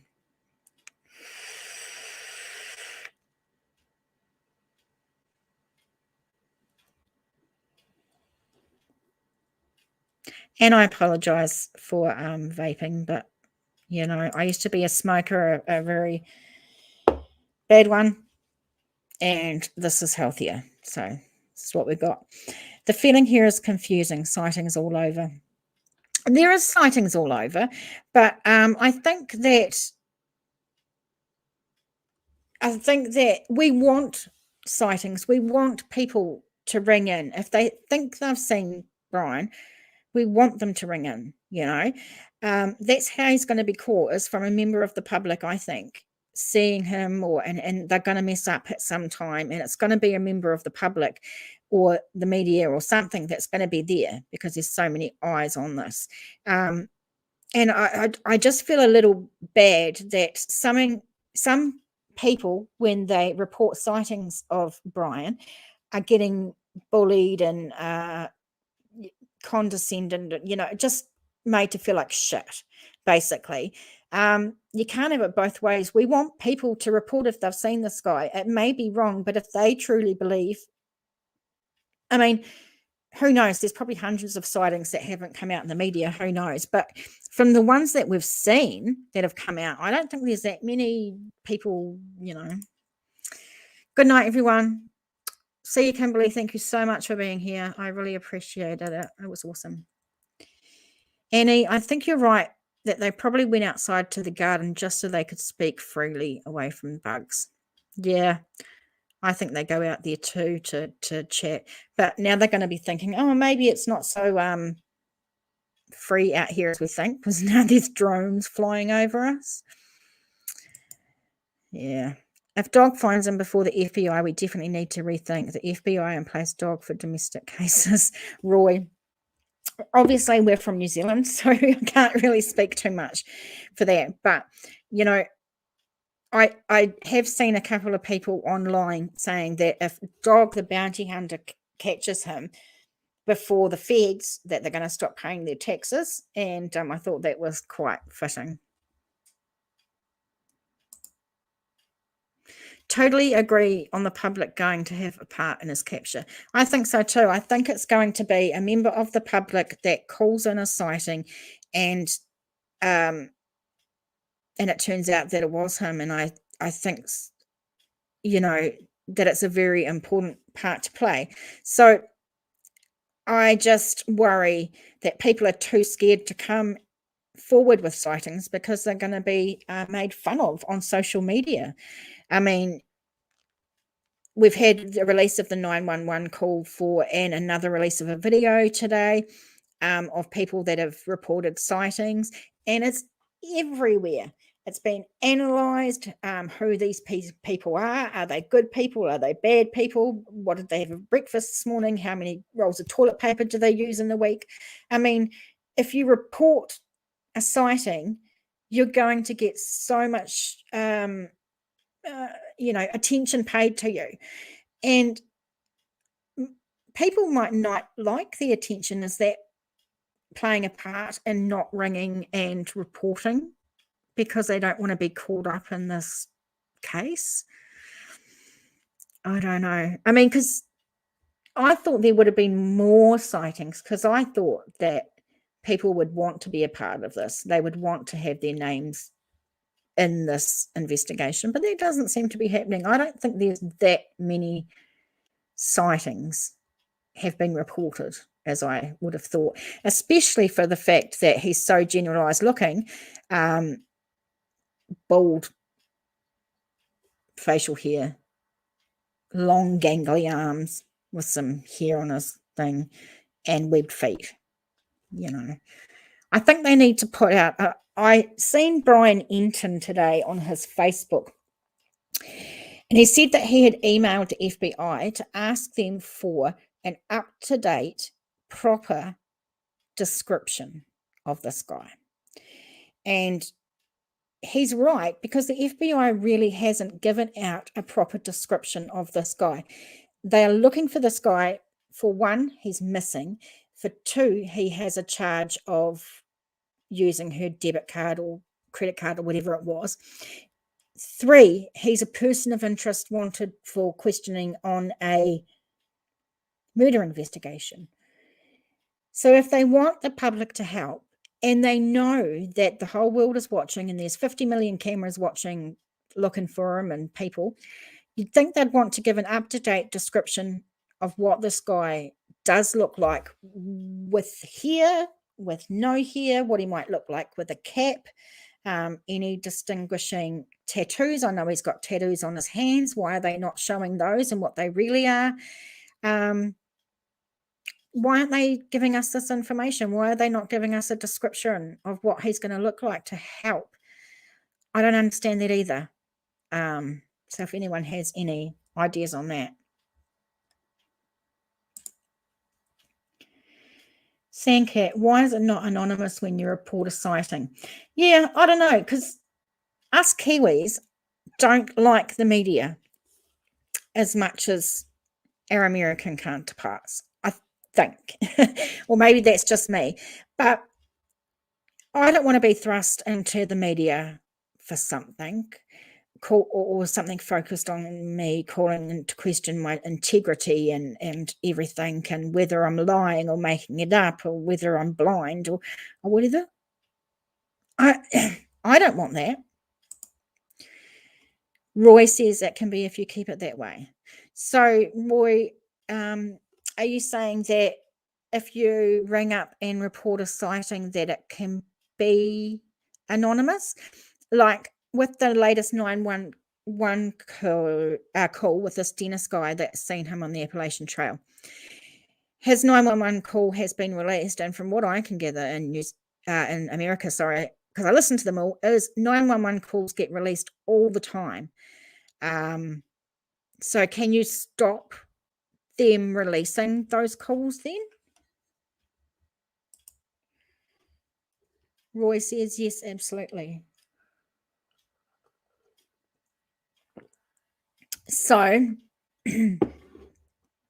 can you confirm that if you make a 911 call in America for any reason, you can ask them not to publish it? Is that what you're saying? And I'm not questioning, well, I am questioning you, but I'm not saying you're not telling the truth. I'm just genuinely interested because we're in New Zealand and we don't know about the law and how it works. Gabby and Brian got matching vine tattoos on their fingers. Right, Sandcat. So why aren't we... That's right, because I was going to say the Gabby family got tattoos, but it wasn't of the vines. It was of the words. Yeah, so why aren't they giving a description with the tattoos? Brian Walsh, sorry, not Brian Walsh, God. John Walsh. There was a rumor that he was going to be taking on this story. I think I got to hear that he did say a little speech or something. If he was going to do one of his stories, he would have to know the description.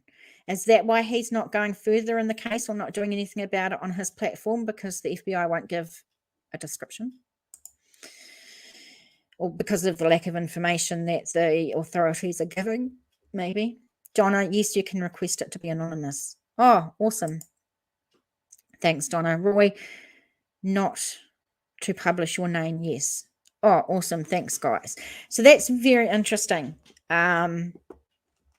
So does that mean there's lots of tips that we're unaware of because people have asked them to be anonymous? Curious Kiwi, good to see you. Thanks for coming along. I haven't seen you for a while. Actually, I haven't done a live for months and months. I actually don't do them very often, so that's probably why I haven't seen you. So yeah, if you are in the US and you request your name or to be anonymous, does that mean they don't publish the call or release the recording of the 911 call? Or do they still release the recording of the 911 call but just redact the name or keep the name anonymous? Don't worry about it. Look, it's been 3 hours. We're just shooting the shit. Just chatting, mostly about the GAbby Petito case, because that's all that there is going on in true crime right now. But yeah, just chatting. Annie says, yes, good point. You'd think FBI would have had some sort of press conference to report him missing, on the run description, etc. Yeah, I find that really bizarre. And Brian Enton, who is a reporter in Florida covering the case, he did say that he had emailed the FBI asking for an up-to-date description, and they haven't replied, which the FBI really don't. But we need to know. I mean, they've done it before, haven't they? Descriptions of what this person would look like wearing a hat, Bridge Guy, for example. They do. Roy says, no, the tips are public information. However, the caller can be redacted. Awesome. Thanks for that, Roy. That's interesting. Sandcat, Google Brian and GAbby Petito. You'll see it. Should I do that? I'll just have a wee look. Should I go GAbby? And, oh my God, it comes up. Brian Petito. It must be like, the case must be so searched. Images. Oh, we've got shitloads of images. Let's see if I can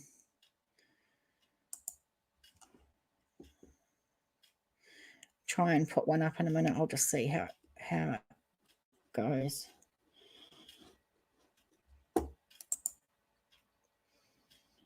Just give me a moment, guys. I'm just going to see if I can I don't know if I can show it or how to show it.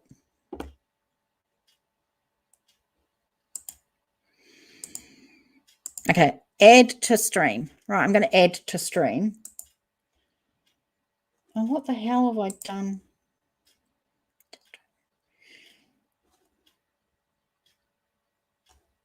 Just trying to make it bigger. I don't know how to make it bigger.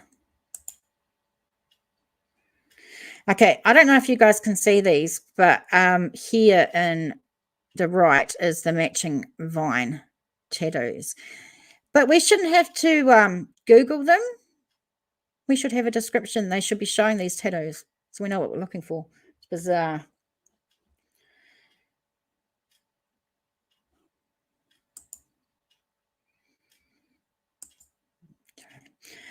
Donna, absolutely on the description. Makes no sense that they haven't done that yet. No, that makes no sense. They're spending these millions of dollars, resources, to finding this guy. But they're not giving us a description so we can help. Doesn't make much sense. Curious, his top front teeth don't line up with the tip of his nose. He's got a lump at the top on his right ear, she thinks. Well, thank you very much. So I bet what if I Google Brian Laundrie's teeth? I mean, I have no idea. You can find all sorts of stuff on here, so let's see. You never know. Okay, well, it's not really showing his teeth, but Gabby's so beautiful. She's so damn beautiful. And, you don't want to see that.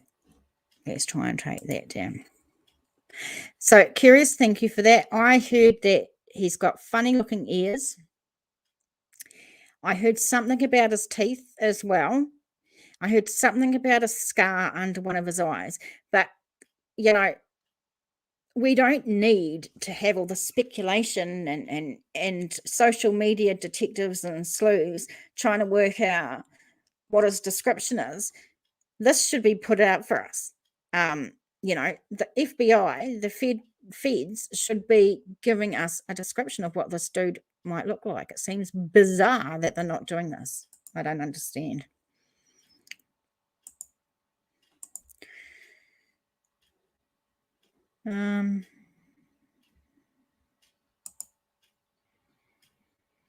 Curious says, I don't remember where I seen this stuff. I understand. Like I said, don't quote me on anything I say, and it's all in my opinion because I can't remember where I have half the information I have. Roy, I hope this isn't an internet stunt. Well, do you know, if it was, I think it messed up for them, really, wouldn't it? Because I don't think they thought it was going to go like this. Even if it's not an internet stunt, it's, you know, the real deal, I don't think they thought that it was going to go like this. I don't think they thought that not a whole state, but a whole country and a whole world would be looking for their son, which they should want because apparently he's missing. This is what you'd want, wouldn't you, if your child was missing? Just saying. But I really don't think they imagined it would go this far. We had someone in here saying earlier, you know, we're all just guessing that he's guilty and innocent before proven guilty. What do you all think about getting an attorney, whether you are innocent or guilty? Because a lot of people say, okay, he must be guilty of something. Why else would he get an attorney so quick? Because they had an attorney right off the bat. He was onto it really, really quick. But a lot of people say, and I've heard this on true crime YouTubers in the community for a very, very long time, even if you're innocent, get an attorney because the cops there can twist your words, they can set you up, you have the right to an attorney everywhere. New Zealand, you have a right to attorney. So what does that mean? What are you guys' thoughts on that? Does that make him look guilty in your eyes because they got an attorney, or is it his right to get an attorney? Curious, yeah, he got sticky out his ears for sure, and he walks like a duck. Oh, sorry. We were talking about his duck feet earlier on, and yes, he does have really weird outy feet. He walks like a duck. And if you go on YouTube and type in Brian Laundrie walks like a duck, you'll probably find something extremely funny to watch. And it's not, I don't like picking on people, but with this description that they're not giving out, that they should give out, he could have hair, no hair, tattoos, covered the tattoos, a beard, no beard, but he's still going to have duck feet. He's still going to walk like a duck. So, you know, if you think it's Brian, check the feet, please. Curious says the attorney, I can understand, but why run? Yeah, I can understand the attorney too. I'm not clued up on laws. So I think if one of my children got into a situation of any kind, I would want them to have an attorney. That doesn't mean they're not going to say anything or talk to law enforcement. They're just going to know their rights and know the law. So I think I would recommend an attorney for my children. But running, yeah. Annie Hall just screams guilt to me. What, an attorney screams guilt? Donna, the attorney is neither here nor there, but you can give information with your attorney present. So could his parents. Yeah, that's what I was saying. I think I would, if I had the money and the resources. Sorry, kids, if you get in trouble, you're fucked because I've got no money for an attorney. If one of my kids got into trouble, I think I would get an attorney. I would make them talk to police. They'd have to talk to police and tell them what they knew and cooperate. Without a doubt, but with an attorney present. And why wait so many days to even report GAbby missing? I actually can't remember. What, like, do you mean the family, Donna? Like GAbby's family? Why wait so many days to even report GAbby missing? I can't answer that because I actually can't remember the dates she was reported missing and all that stuff. So I can't comment on that. Anyhow, yeah, it's not just one thing. It's when you put all the pieces together. Yeah, yeah. It's like a huge puzzle, and I think that's why it's captured the world, is because it's like a puzzle, and we're getting all these little tidbits of time that we can all fit in, to the puzzle to try and make it fit. And then we have the added thing that we're part of a huge community that's all looking for justice and the same thing, and we're all putting these pieces together in the puzzle together at the same time. Maybe that's why, along with the intrigue and the mystery and duck feet, is why it's taken off around the world and everyone's talking about it. All of what him, since August the 27th, and his parents have done so far screams guilt. All of what him and his parents have done so far screams guilt. Yeah, it doesn't make them look good. That's for sure. Yeah. She was reported missing on 9/11, so 11th of September. I remember now. That's right. It wasn't, though, I mean, I'm sure she was reported missing by her family, but from what I remember, they were they were texting her, and they were knocking on the laundry's door. They were searching for their daughter before they reported her missing. It's not like they were just going, oh, she'll be right, mate. They were looking for the daughter. They were trying to figure it out.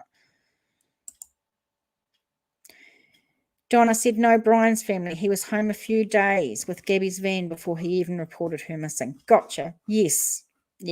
Wow. We all have our thoughts on why they didn't report her missing. I mean, who knows what story he gave them. Yeah. Last seen August the 27th. And last heard from. Okay. Let's go. Maybe just one more point that I want to bring up. Yes, all keep making me think of other things. I think the last message that Gabby's mum got from Gabby was, can you help Stan? Now, Stan is the name of her grandfather, but she never calls him Stan by his first name. It's not what she does. But I think she said someone said in the text, can you please help Stan? I'm getting his voicemails and calls or something like that. I'd have to look it up. Sorry, guys. But anyway, the point I'm trying to make is a lot of people are coming out and saying, first, Gabby's family said that one made them suspicious because she never calls her granddad by his first name. It's not right. So we'll go with that. But then now people are saying that STAN spells send the authorities now. And how many of you think that that's what she was trying to send? Myself, I don't think she'd send something like that knowing, because she must have known her mum wouldn't understand what that meant. I think that's just a coincidence. So what do you guys think? I think it was genuinely because she doesn't call her granddad, I don't know what she calls him, but she doesn't call him Stan by his real name. So that's why mum thought it was weird. No, it is his right. I think, Julie, you may be talking about the attorney. I'm not sure anymore. Curious says they thought he had left her somewhere and they were hoping she would turn up. Yeah. I mean, because we don't know what he said, do we? He could have said, oh, she decided to go home, or she decided, he could have said, oh, no, she flew home from wherever we were. That's why I've got it. We broke up and she gave me this to get home, and who knows?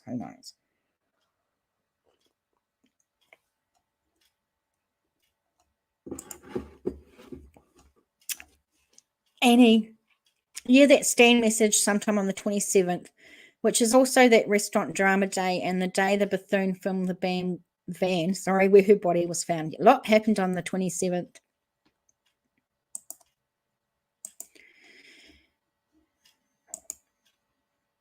Donna says coincidence on the grandfather thing. Yeah, I think coincidence, the Stan thing, yeah. Curious, I think it was Brian sending that text. That's why he called him Stan. Yeah, I think it was Brian too. I think Granddaddy was trying to find his granddaughter, and Brian wanted to put him off the scent. So, yeah, that's how he tried to do it. So I definitely think it was Brian sending that message too. And that was the 27th. And we know the 27th, like Annie said, was also the day that they were at a restaurant where he was losing his shit. And there was many witnesses to that. And also when the Bethunes filmed Gabby's van in the Teton National Park as well. So 27th though. I think it was Brian too. Yeah, I think most of us are unanimous on the that is. So how many are new tonight? And I mean, there's 14 people. I know it's not a lot, but I love my 14 people. Are you new to New Zealand Mysteries? Anyone new in here, or do all of you watch my videos of Unsolved in New Zealand? Have you watched any of them? Roy, strange things happened in Utah. The only alibi I see for Brian, if there's a dirty cop that did this, he'd have no choice but to flee and not to go to the cops. Just saying. That is all I can think of. Yeah.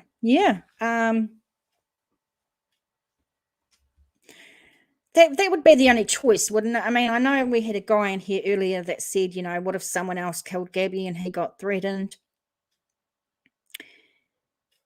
I think you're right.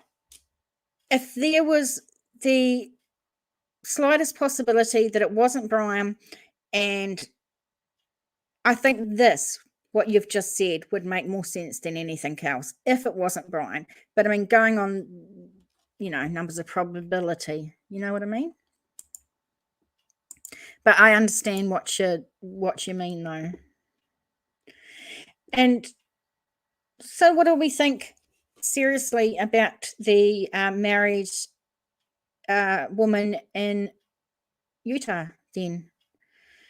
You know, is it just coincidence that they haven't had a murder in that place for years and years and years, and all of a sudden there's so many in so many days? Does that mean there is, if Brian didn't do it, that there's another murderer around on the loose? Was it a hate crime? That's what enters my mind. Yeah. So what do we think there?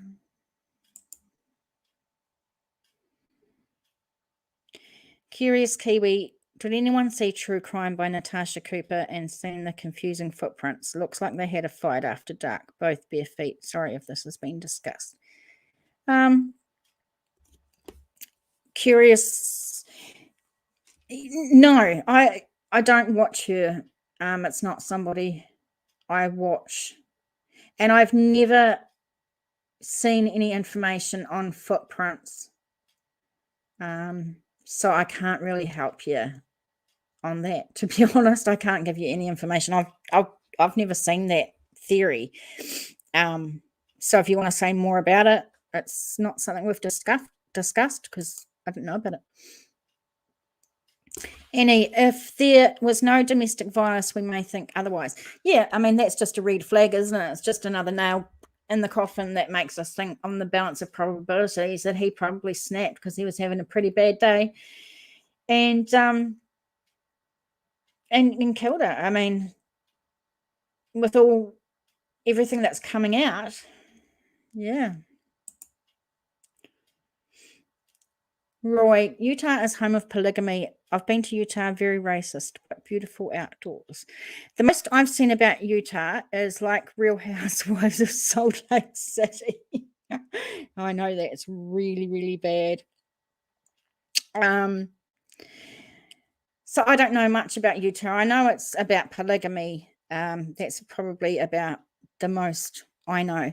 But they've said that they haven't had a murder in that part for years and years and years, and then they have 3 in a matter of like a week or something, was it, or a couple of weeks, a short time. And is that just coincidence? If it wasn't Brian that killed the girls, although there was coincidences, because the place where they had the big fight in Utah was in front of a co-op. Sorry, I can't remember the co-op. And that's where one of those murdered, one of the ladies from the murdered couple actually worked. So there is some coincidences about the right time, and around the right time makes it very interesting, adds another layer to the, to the mystery and trying to figure the puzzle out. But if it wasn't Brian, if it wasn't Brian, does that mean there's another killer on the loose in Utah? Or, among the hundreds of killers that there are in the world. I do think possibly it was a hate crime. But, those 2 murdered girls did report some creepy man creeping around their, Does he look creepy? Probably did. I can't remember what night. I can't remember the dates of when those ladies were found and when they went missing, and compared those to the dates of what Gabby and Brian were doing. I haven't got the... Hard to hide tattoos on hands. Yes, I've got some, and they're hard to hide. I know that. You paused me, and now you're wondering why you're behind. Silly. I hate it when that happens. Just refresh, because then that possibly brings you up to where we are. I'm not sure. Donna, her body was found Wyoming. Thank you. We've still got to remember that. Are Utah and Wyoming next to each other? They must all be like in the same thing.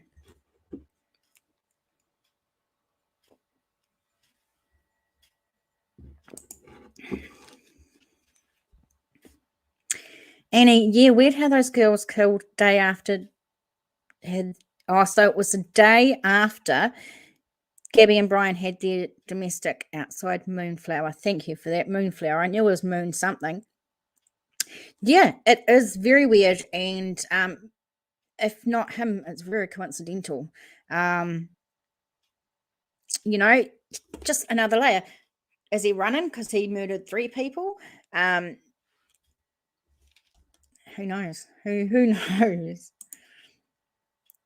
He might have effed up really bad, and he might have killed Gabby in an accident, and he might have killed Gabby however, but because he's running, he's making himself look bad, and now he's going to get pinned with these 2 other murders as well. I don't know. Annie, I just heard an interview with one of the gay woman's father today, and he said it was the 13th when they were at the pub, and they went missing after that. 13th. I'm going to write that date down, because it's just not going to stick in my head. 13th. Thanks for that, Annie. Julie, I saw you in the chat at Lord and Arts and thought it has to be good. Haven't been disappointed. Thanks, TJ. Oh, thank you. Julie, did you see I did an interview with John Lorden, and it's on my channel, and it's just about the state of YouTube, and it's also about, I asked him a lot of questions about how he got into true crime and what's his life been like, and what did he get up to before he was true crime. And yeah, we talked for a long time. It was a really good interview. So that one is on my channel. Have a look. It's really good. Roy, they were pulled over in Utah. Yes, thank you, Roy. I do know these details, but it's 10 o'clock. I've been on here for 3.5 hours, and I am not a live streamer. I tell you, I don't live stream at all, really. So, Sandy Cat, Crystal and Kylan. Oh, thank you, Crystal and Kylan. Kylan's a beautiful name, and they were just married too. I think they'd only just got married. So that's extra sad. And gosh, we could go into the discussion. Why isn't Crystal and Kylan's case being or getting the media attention that Brian's case is getting. But I mean, we could say that about all, couldn't we? All cases, really.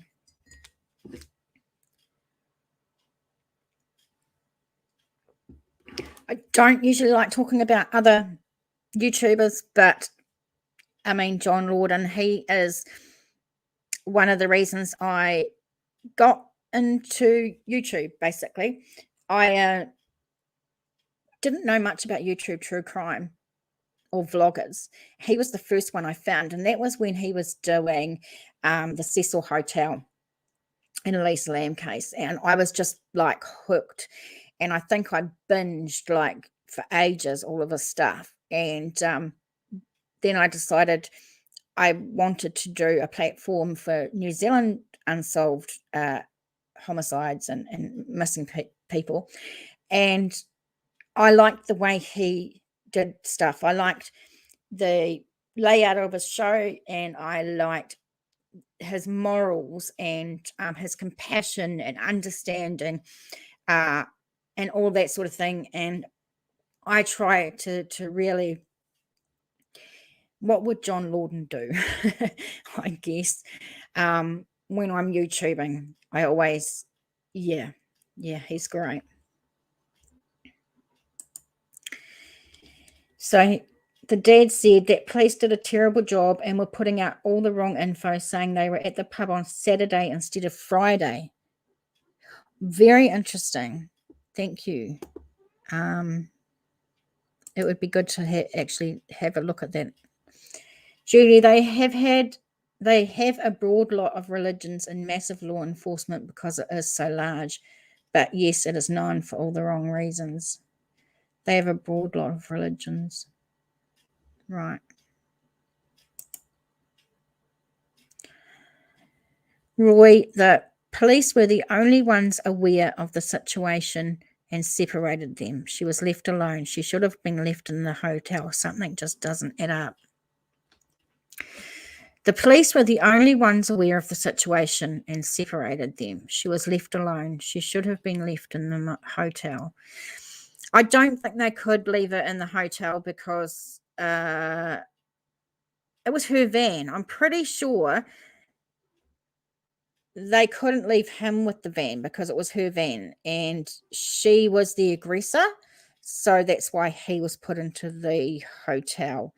And I don't know if this is true, but what I've heard is that someone has to get charged or some action has to be taken, from what I know of just watching that body cam.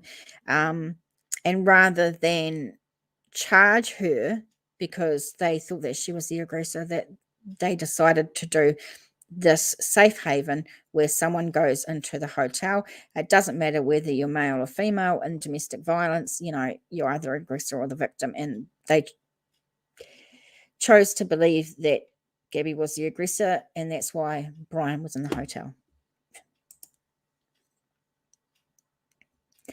The body cams are edited, remember that.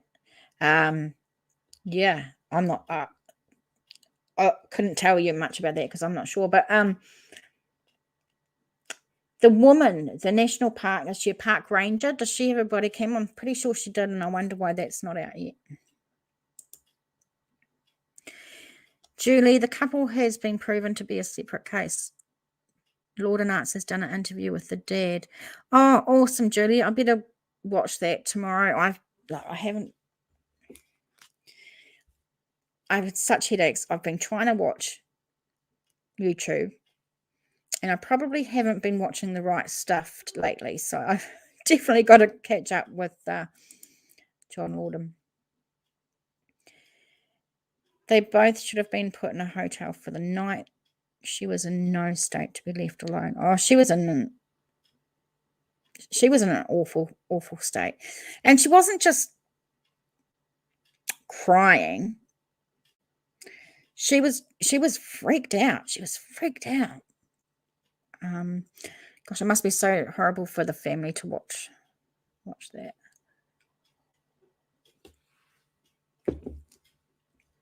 I don't I know that John Lawden has this amazing live, because he doesn't go live either, but he has this thing called Secret Studio, guys, and it's on a Friday night. And, well, Friday night American time, right? And what he does is he goes live and he records his podcast while interacting with the live studio. And then he plays some games with his guests and everything. It goes on for a good couple of hours and it's a hoot. It's so fun. But here in New Zealand, it's like between 6 and 8 on a Saturday morning.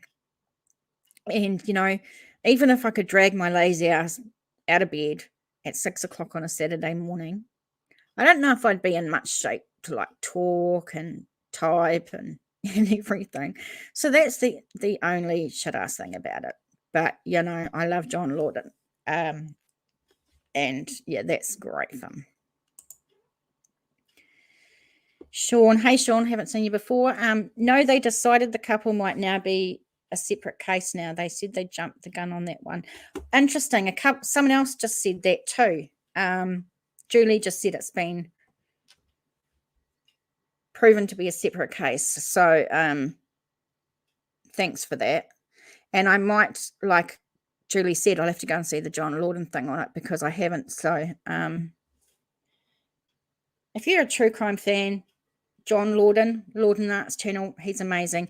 And please do look for the interview I'd done with him on my channel somewhere.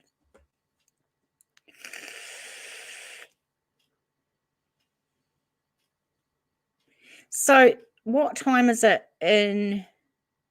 Is anyone from America? Is there anyone from America still in chat? Because it must be like the middle of the night for you guys.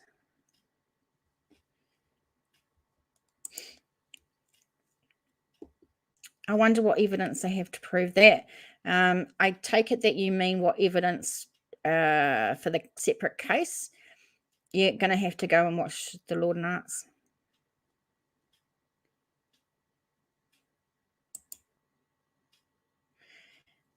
Roy says, separate case, do they have a killer? Everyone's interested now if they don't know who did it. Yeah, well, I don't have any, I just can't, I haven't watched anything about that, so I'm going to have to. But I'm working a 10.5-hour shift. I just hopefully get it in before work. Sean says he's in America. Sean, where are you? And what time is it where you are? Roy, 2:05 a.m. Awesome. California, yeah, it must be like 5 a.m. there. I know it's 10 p.m. for us Kiwis. So good after hours sort of evening chat for us Kiwis. Not so much for you guys. 4:06 a.m. Arkansas. Why the hell are you up, Sean? Why are you up? Why aren't you like in bed? Crazy.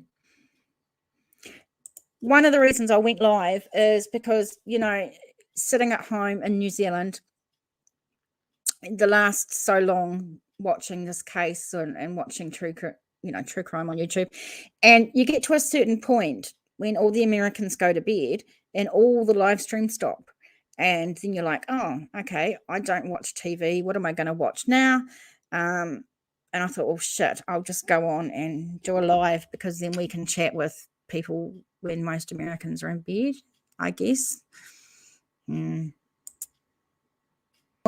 Heartburn. Oh, I feel your pain. I've struggled with that for so long. I hate it. Jamie, sorry so late. Oh, you're not late. Well, you are like about 3.5 hours, but you know,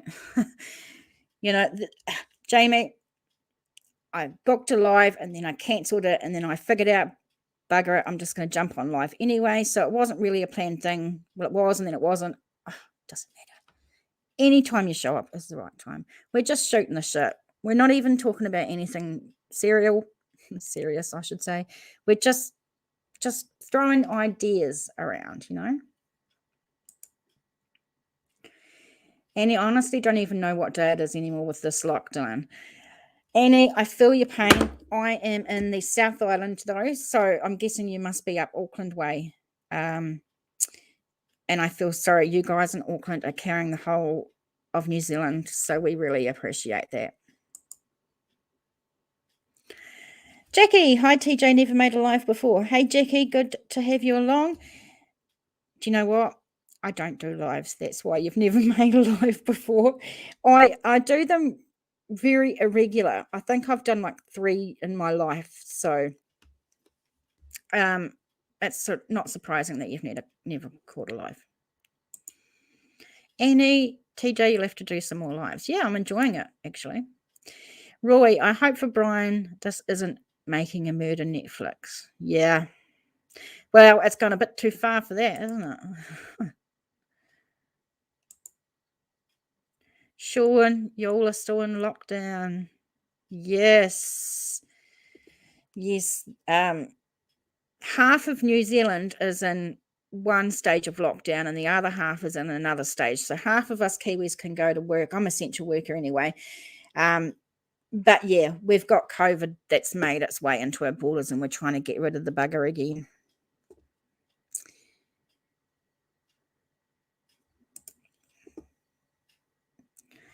Jackie, have they released the autopsy report yet? Sorry, I'm late to the party. Don't be sorry. No, they have not. All they've said it's homicide.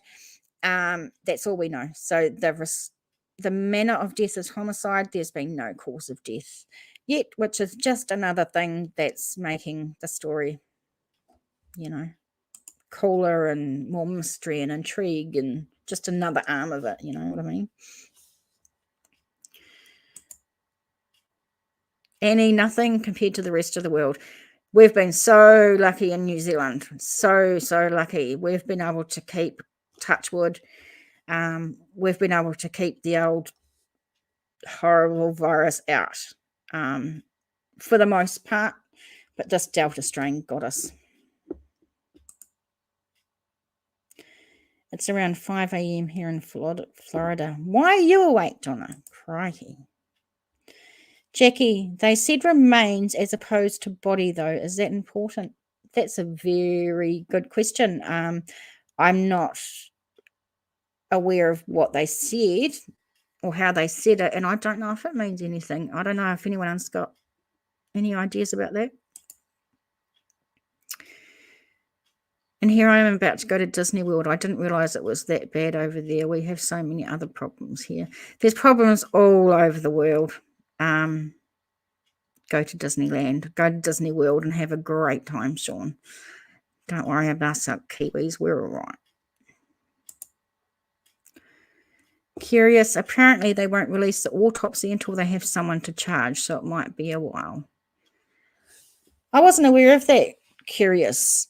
Any of you Americans can tell us if that's how it usually goes? No, it doesn't usually go like that. What am I talking about? They always release autopsy findings, whether they've got someone to charge or not, I think. But I haven't heard that. Curious. Yeah, that's very interesting. Not something I've heard before.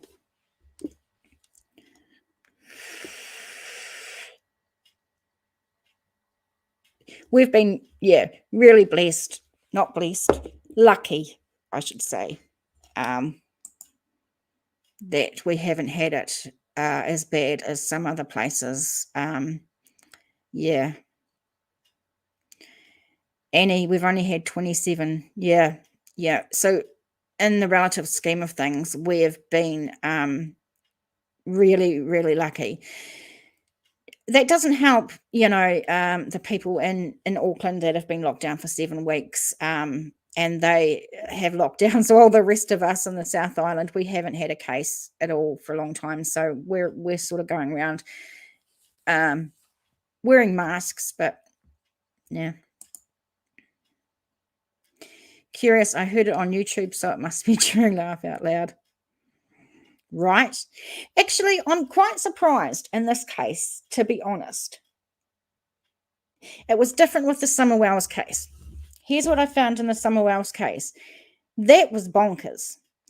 And that had a lot of division, and it brought a lot of divide in YouTube creators and YouTube people, customers, users. You either believed that the family done it or you didn't. And whatever you believed, that meant you only listen to these sort of people or these sort of people, and you only listen to these creators or these creators. And if you didn't like what was being said, then you could get bullied and harassed and everything.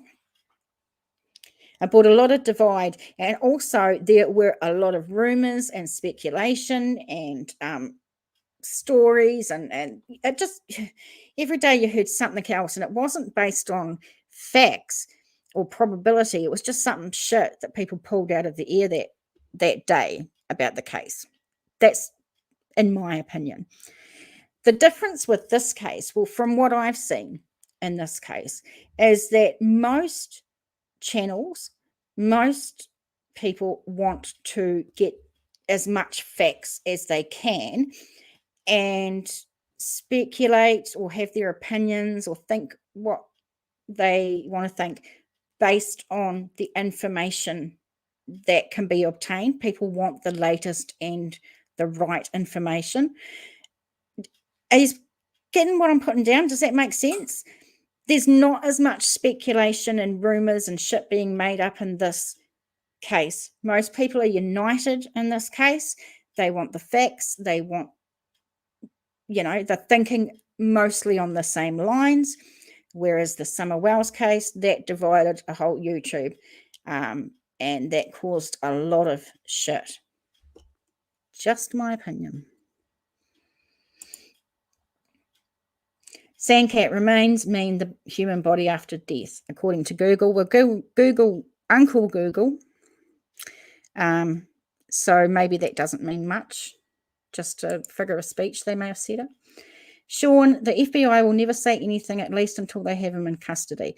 So what I've seen, and from what I've noticed, is, the FBI don't say shit. Yeah. Curious, the Summer Wells case is still bonkers. I'm still on the fence with that one. There's just not enough evidence, but there's so much evidence for GAbby. Yes, yeah. I think you're right with that one. There was not enough evidence in the Summer Wells, where there isn't enough in the Summer Wells case, and that's why people had to not make up stuff and speculate more, and whereas there's more facts in this case. So maybe because there's so much more evidence in this case, we can make better assumptions or better sort of probabilities of what is likely to have happened in this case. Jamie, it was really sad hearing the father's stepsister's stories. The father's stepsister story. Still don't think mother has any clue what happened to Summer. Right, gotcha. Yeah, so everybody has... do you know what? Sadly, I'm still worried about putting my opinion or my thoughts out there about the Summer Wells case. I am still worried of what I say to be scrutinized. I'm scared of getting bullied. I'm scared of getting attacked for having my opinion, my opinion is there's not enough evidence for me to have an opinion, because there's not enough evidence to have an opinion, and I'm scared that someone's going to trash me for saying that.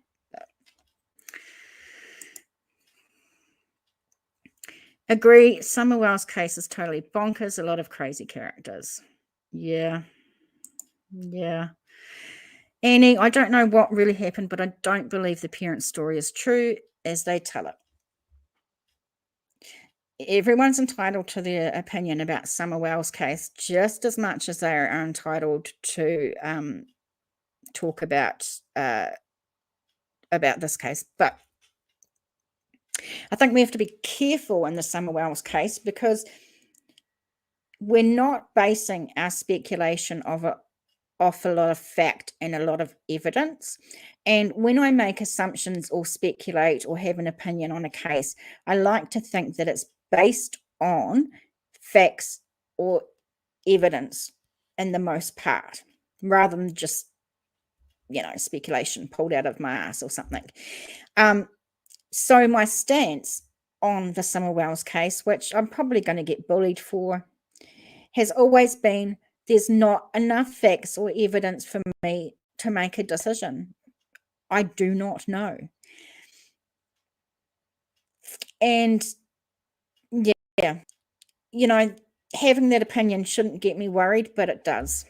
So, and, it's had to mean that I don't align myself with YouTubers. I can't go and say, hello, creator, fellow creator, how are you? Or because I'm so worried about it. Curious says, I'm the same. I got bashed so many times. Is it a Kiwi thing, Curious? Is it a Kiwi thing that we want actual more facts and more evidence before we speculate and make opinions? Or, I guess I don't know the Summer case. Where was that? Sean, it was in Tennessee just before this case broke. A 5-year-old girl went missing in Tennessee, Summer Moon, Utah Wells. And it was a big case that was on YouTube. Shitloads of creators followed it. But half of YouTube felt one way and half of YouTube felt the other. It caused a really big divide in YouTube. If you didn't believe some creators, you were bullied and harassed.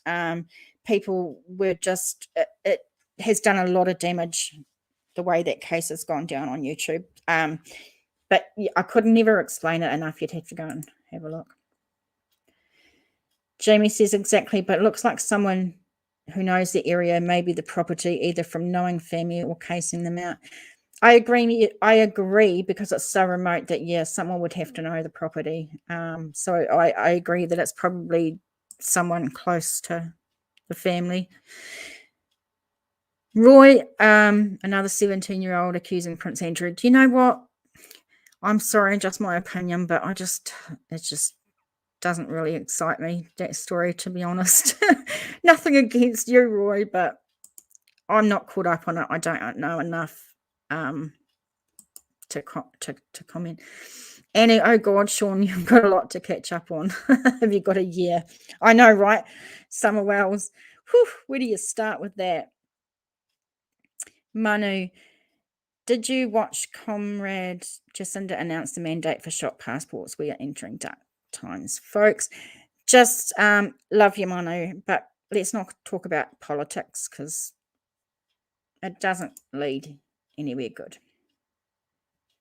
Sean, I'm new to YouTube basically, but I'm starting to like it. Oh, Sean. YouTube is like going down a rabbit hole. You'll spend a lot of hours on YouTube. You'll watch a lot of different opinions. You'll see a lot of shit, a lot of drama. There's a lot of drama in the true crime community on YouTube.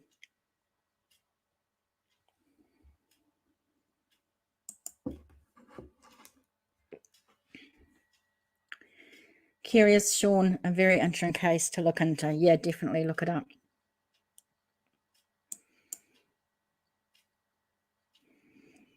Curious, I wish I got paid to watch YouTube. I was just saying earlier on, even though I've been having headaches and I've been trying not to go on the computer too often, I've been watching a lot of YouTube on my TV, listening to a lot of YouTube, and I haven't had a shift for work because I work casual, so I haven't had any shifts for work in the last week. And I've watched a shitload of YouTube in the last week, a lot. Yeah. And I don't get paid for watching YouTube either. So,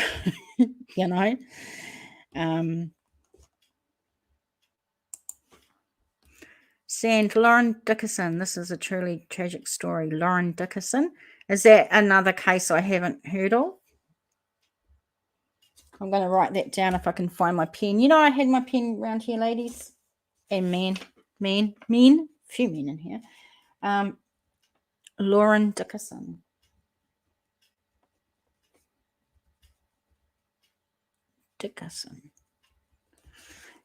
All cases are tragic. Oh, tragic. Love true crime with my job. I have to, and I'm up odd hours.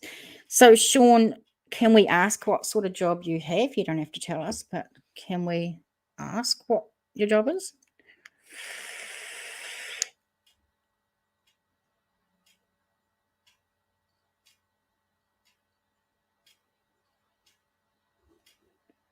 Sorry about that. I've got to have a vape, guys.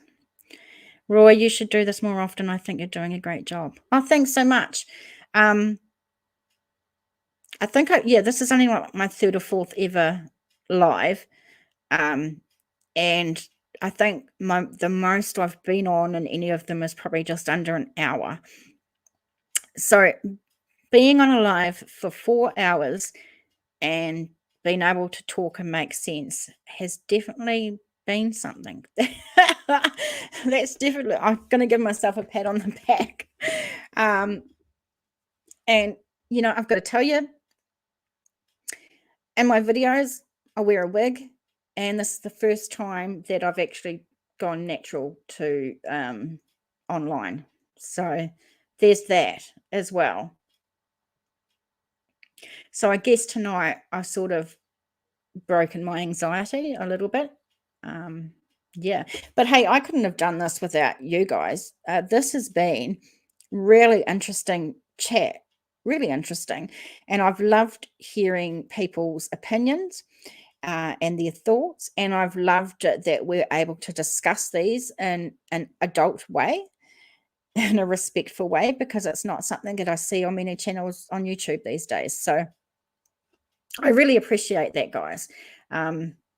Yeah, you've made my night, so thank you so much.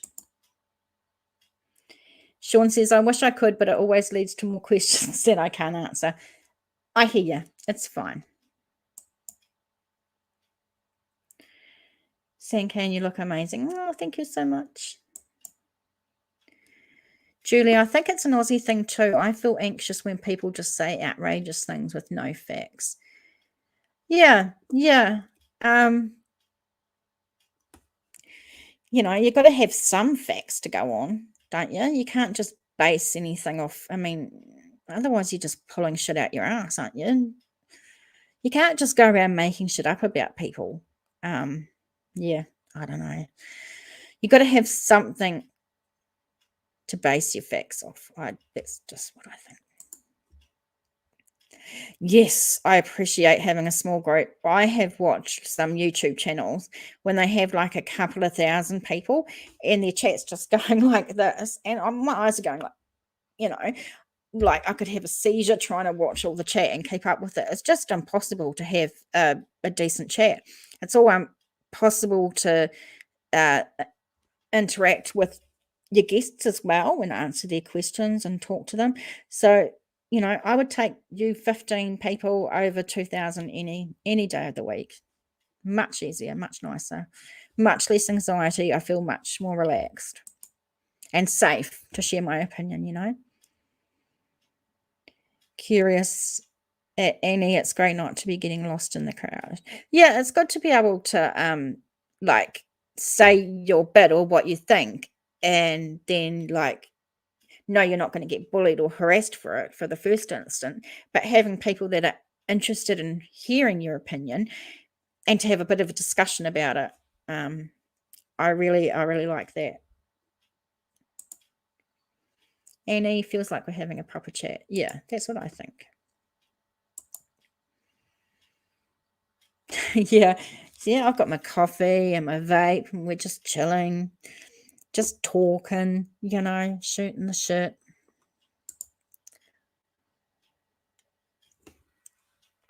Always says, I like how you are open-minded and very respectful to others' opinions. Now let's find Brian. Any new leads? Oh, well, I'm imagining, Roy, if there was any new leads, honey, you would know about it more than more than we would. Like 5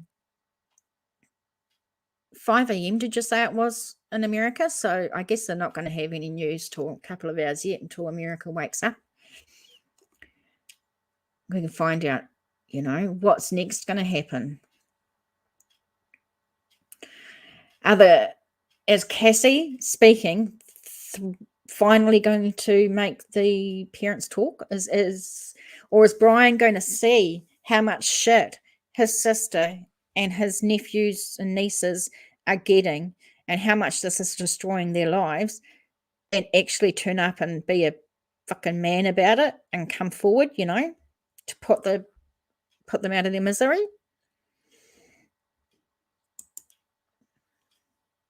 Curious, throw a dart at a map. Yeah, pretty much. Annie, well, he was sadly in my dream the other night. Oh, now that's bad. That's bad.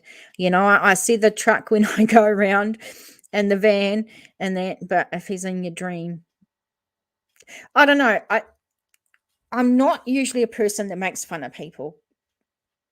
I'm usually stand up for the underdog. I don't like bullying, and I just don't. But those feet, man, the duck walk. Oh my God, that's what's going to be in my head when I go to sleep.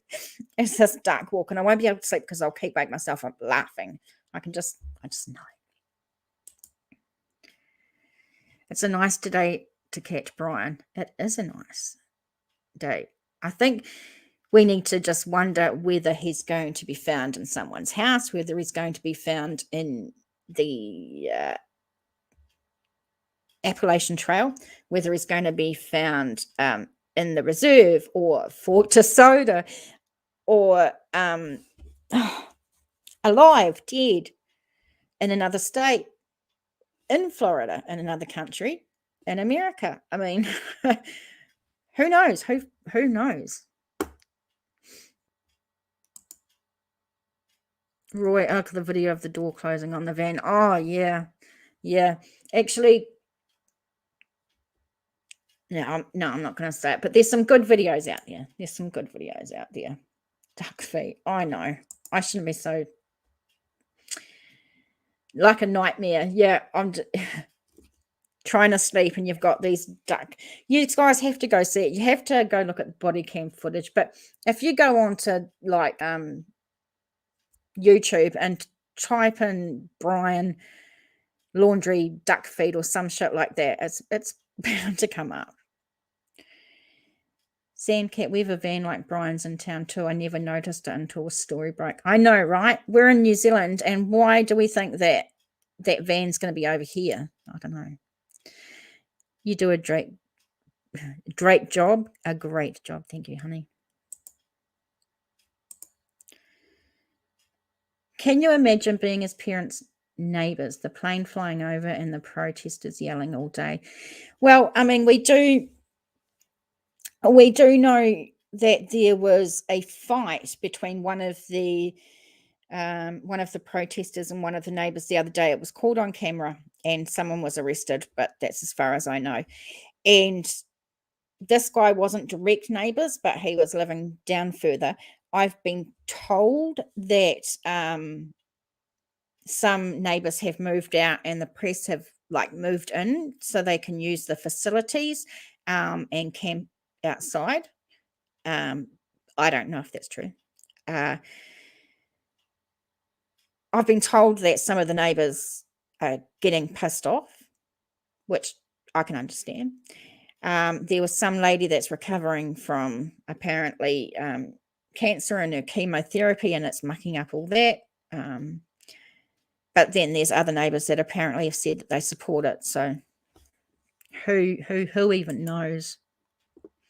Julie, I wasn't sure whether to compliment you on your haircut. Thanks, TJ. Yeah, I know. The wig's really hot. And, you know, I just wear it because I've been really, really anxious about showing my true face on YouTube. I suffer really bad anxiety. So I just didn't want to get bullied. And but no, tonight I was just like, oh, who gives a shit? And he says, curious, the only reason I say dream was because he just turned up walking out of a hill. It just happened to be on Waiheke Island. That's funny. The main thing is we found him.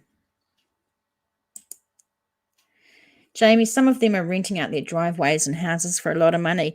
Yeah, that's what I heard. It's crazy. That wouldn't happen in New Zealand. Sean, that is true of 2 houses. Wow, so it is true. That's crazy. Crazy, eh? It wouldn't happen in New Zealand. Curious, the neighbours are possibly making money letting the press use their property. Just guessing moving out would be a good option. How would I mean, are they going to move? Because you get the feeling that their neighbours are never going to like them again. Are they going to live their lives in front of the cameras? I mean, how long are the cameras going to stay there? That's even an upended question, isn't it? I mean, if it turns into a cold case, hope, touch wood, that it doesn't turn into a cold case. But if it does, how long are they going to stay? They can't keep staying there forever, can they? I don't know. Julie, yes, I was feeling that too. So many nice people in my lounge room tonight. Yeah, it's awesome.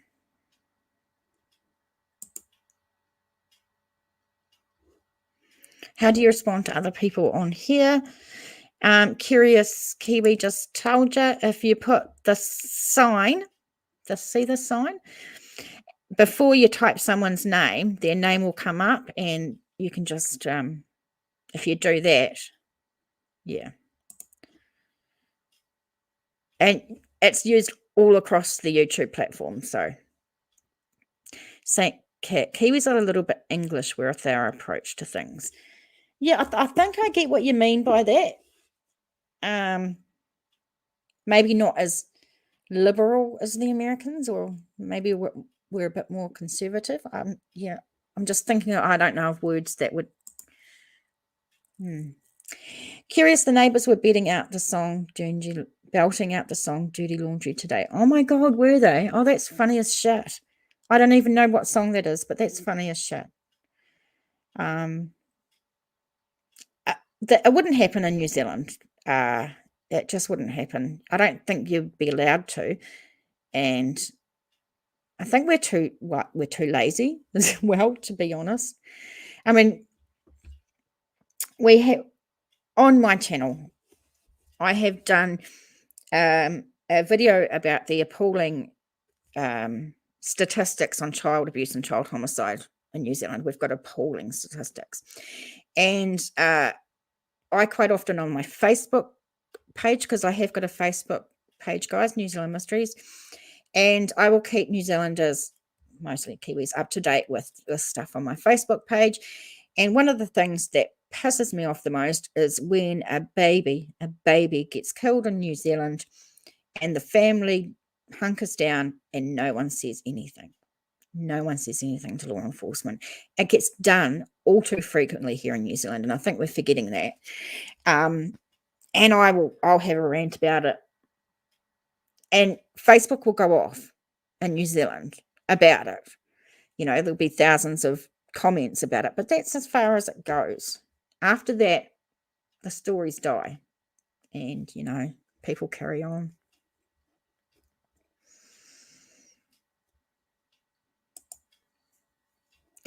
Sean, true, and I thought I had bad neighbours. Guess mine aren't that bad after all, right? Maybe Kiwis are more Gaelic than English. Yeah, maybe. Annie, what about when that guy said to Cassie today that Gabby's parents want her belongings, but obviously can't get hold of the laundry, so can't get her stuff? I don't remember hearing that, but like I said, I haven't been able to look into that as much as I've wanted to. But why the hell haven't Gabby's parents given back her belongings?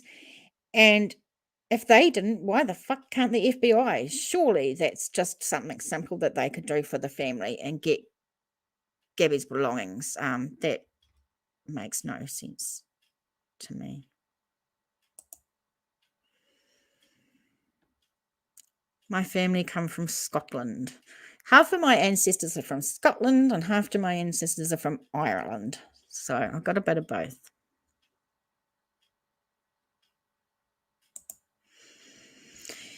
Sandcat, the Kahui twins. Yes, I have to do a story on that. So the Kahui twins was a 2 young babies, 2 twins, and they died, and no one was held accountable for their death. Very, very sad. Got to go to bed. Sandcat, thank you so much for being with us tonight. It's been really wonderful having you on board and having a good chat. I'll definitely do these lives more often. So thank you. I'm going to head off to bed very soon as well. So I am heading off. Please like, share, subscribe, donate if you can shout me a $3 coffee. It's always good, helps the channel keep running. But more than that, come back another time, have another chat, because I've really enjoyed the adult conversation we've been having. And I found out a lot of new information. I feel like I've been really safe place to talk to people. And I think it's been really, really good. So thank you, guys. Sean, okay, question here that I haven't been able to find an answer to. Is there any proof of Brian flying home to move her things, like video or anything? No, I didn't think so at the beginning, but there were always rumbles or rumors. We know that he flew back. Apparently, we know, can't remember, but we know he's flew back. And we got told that they were getting rid of stuff out of a storage locker or something today, and something like that. And then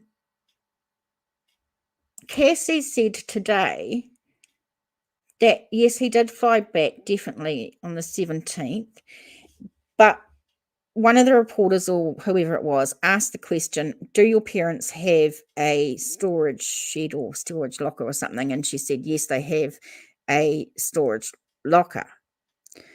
So, but to be honest, I've never really had a good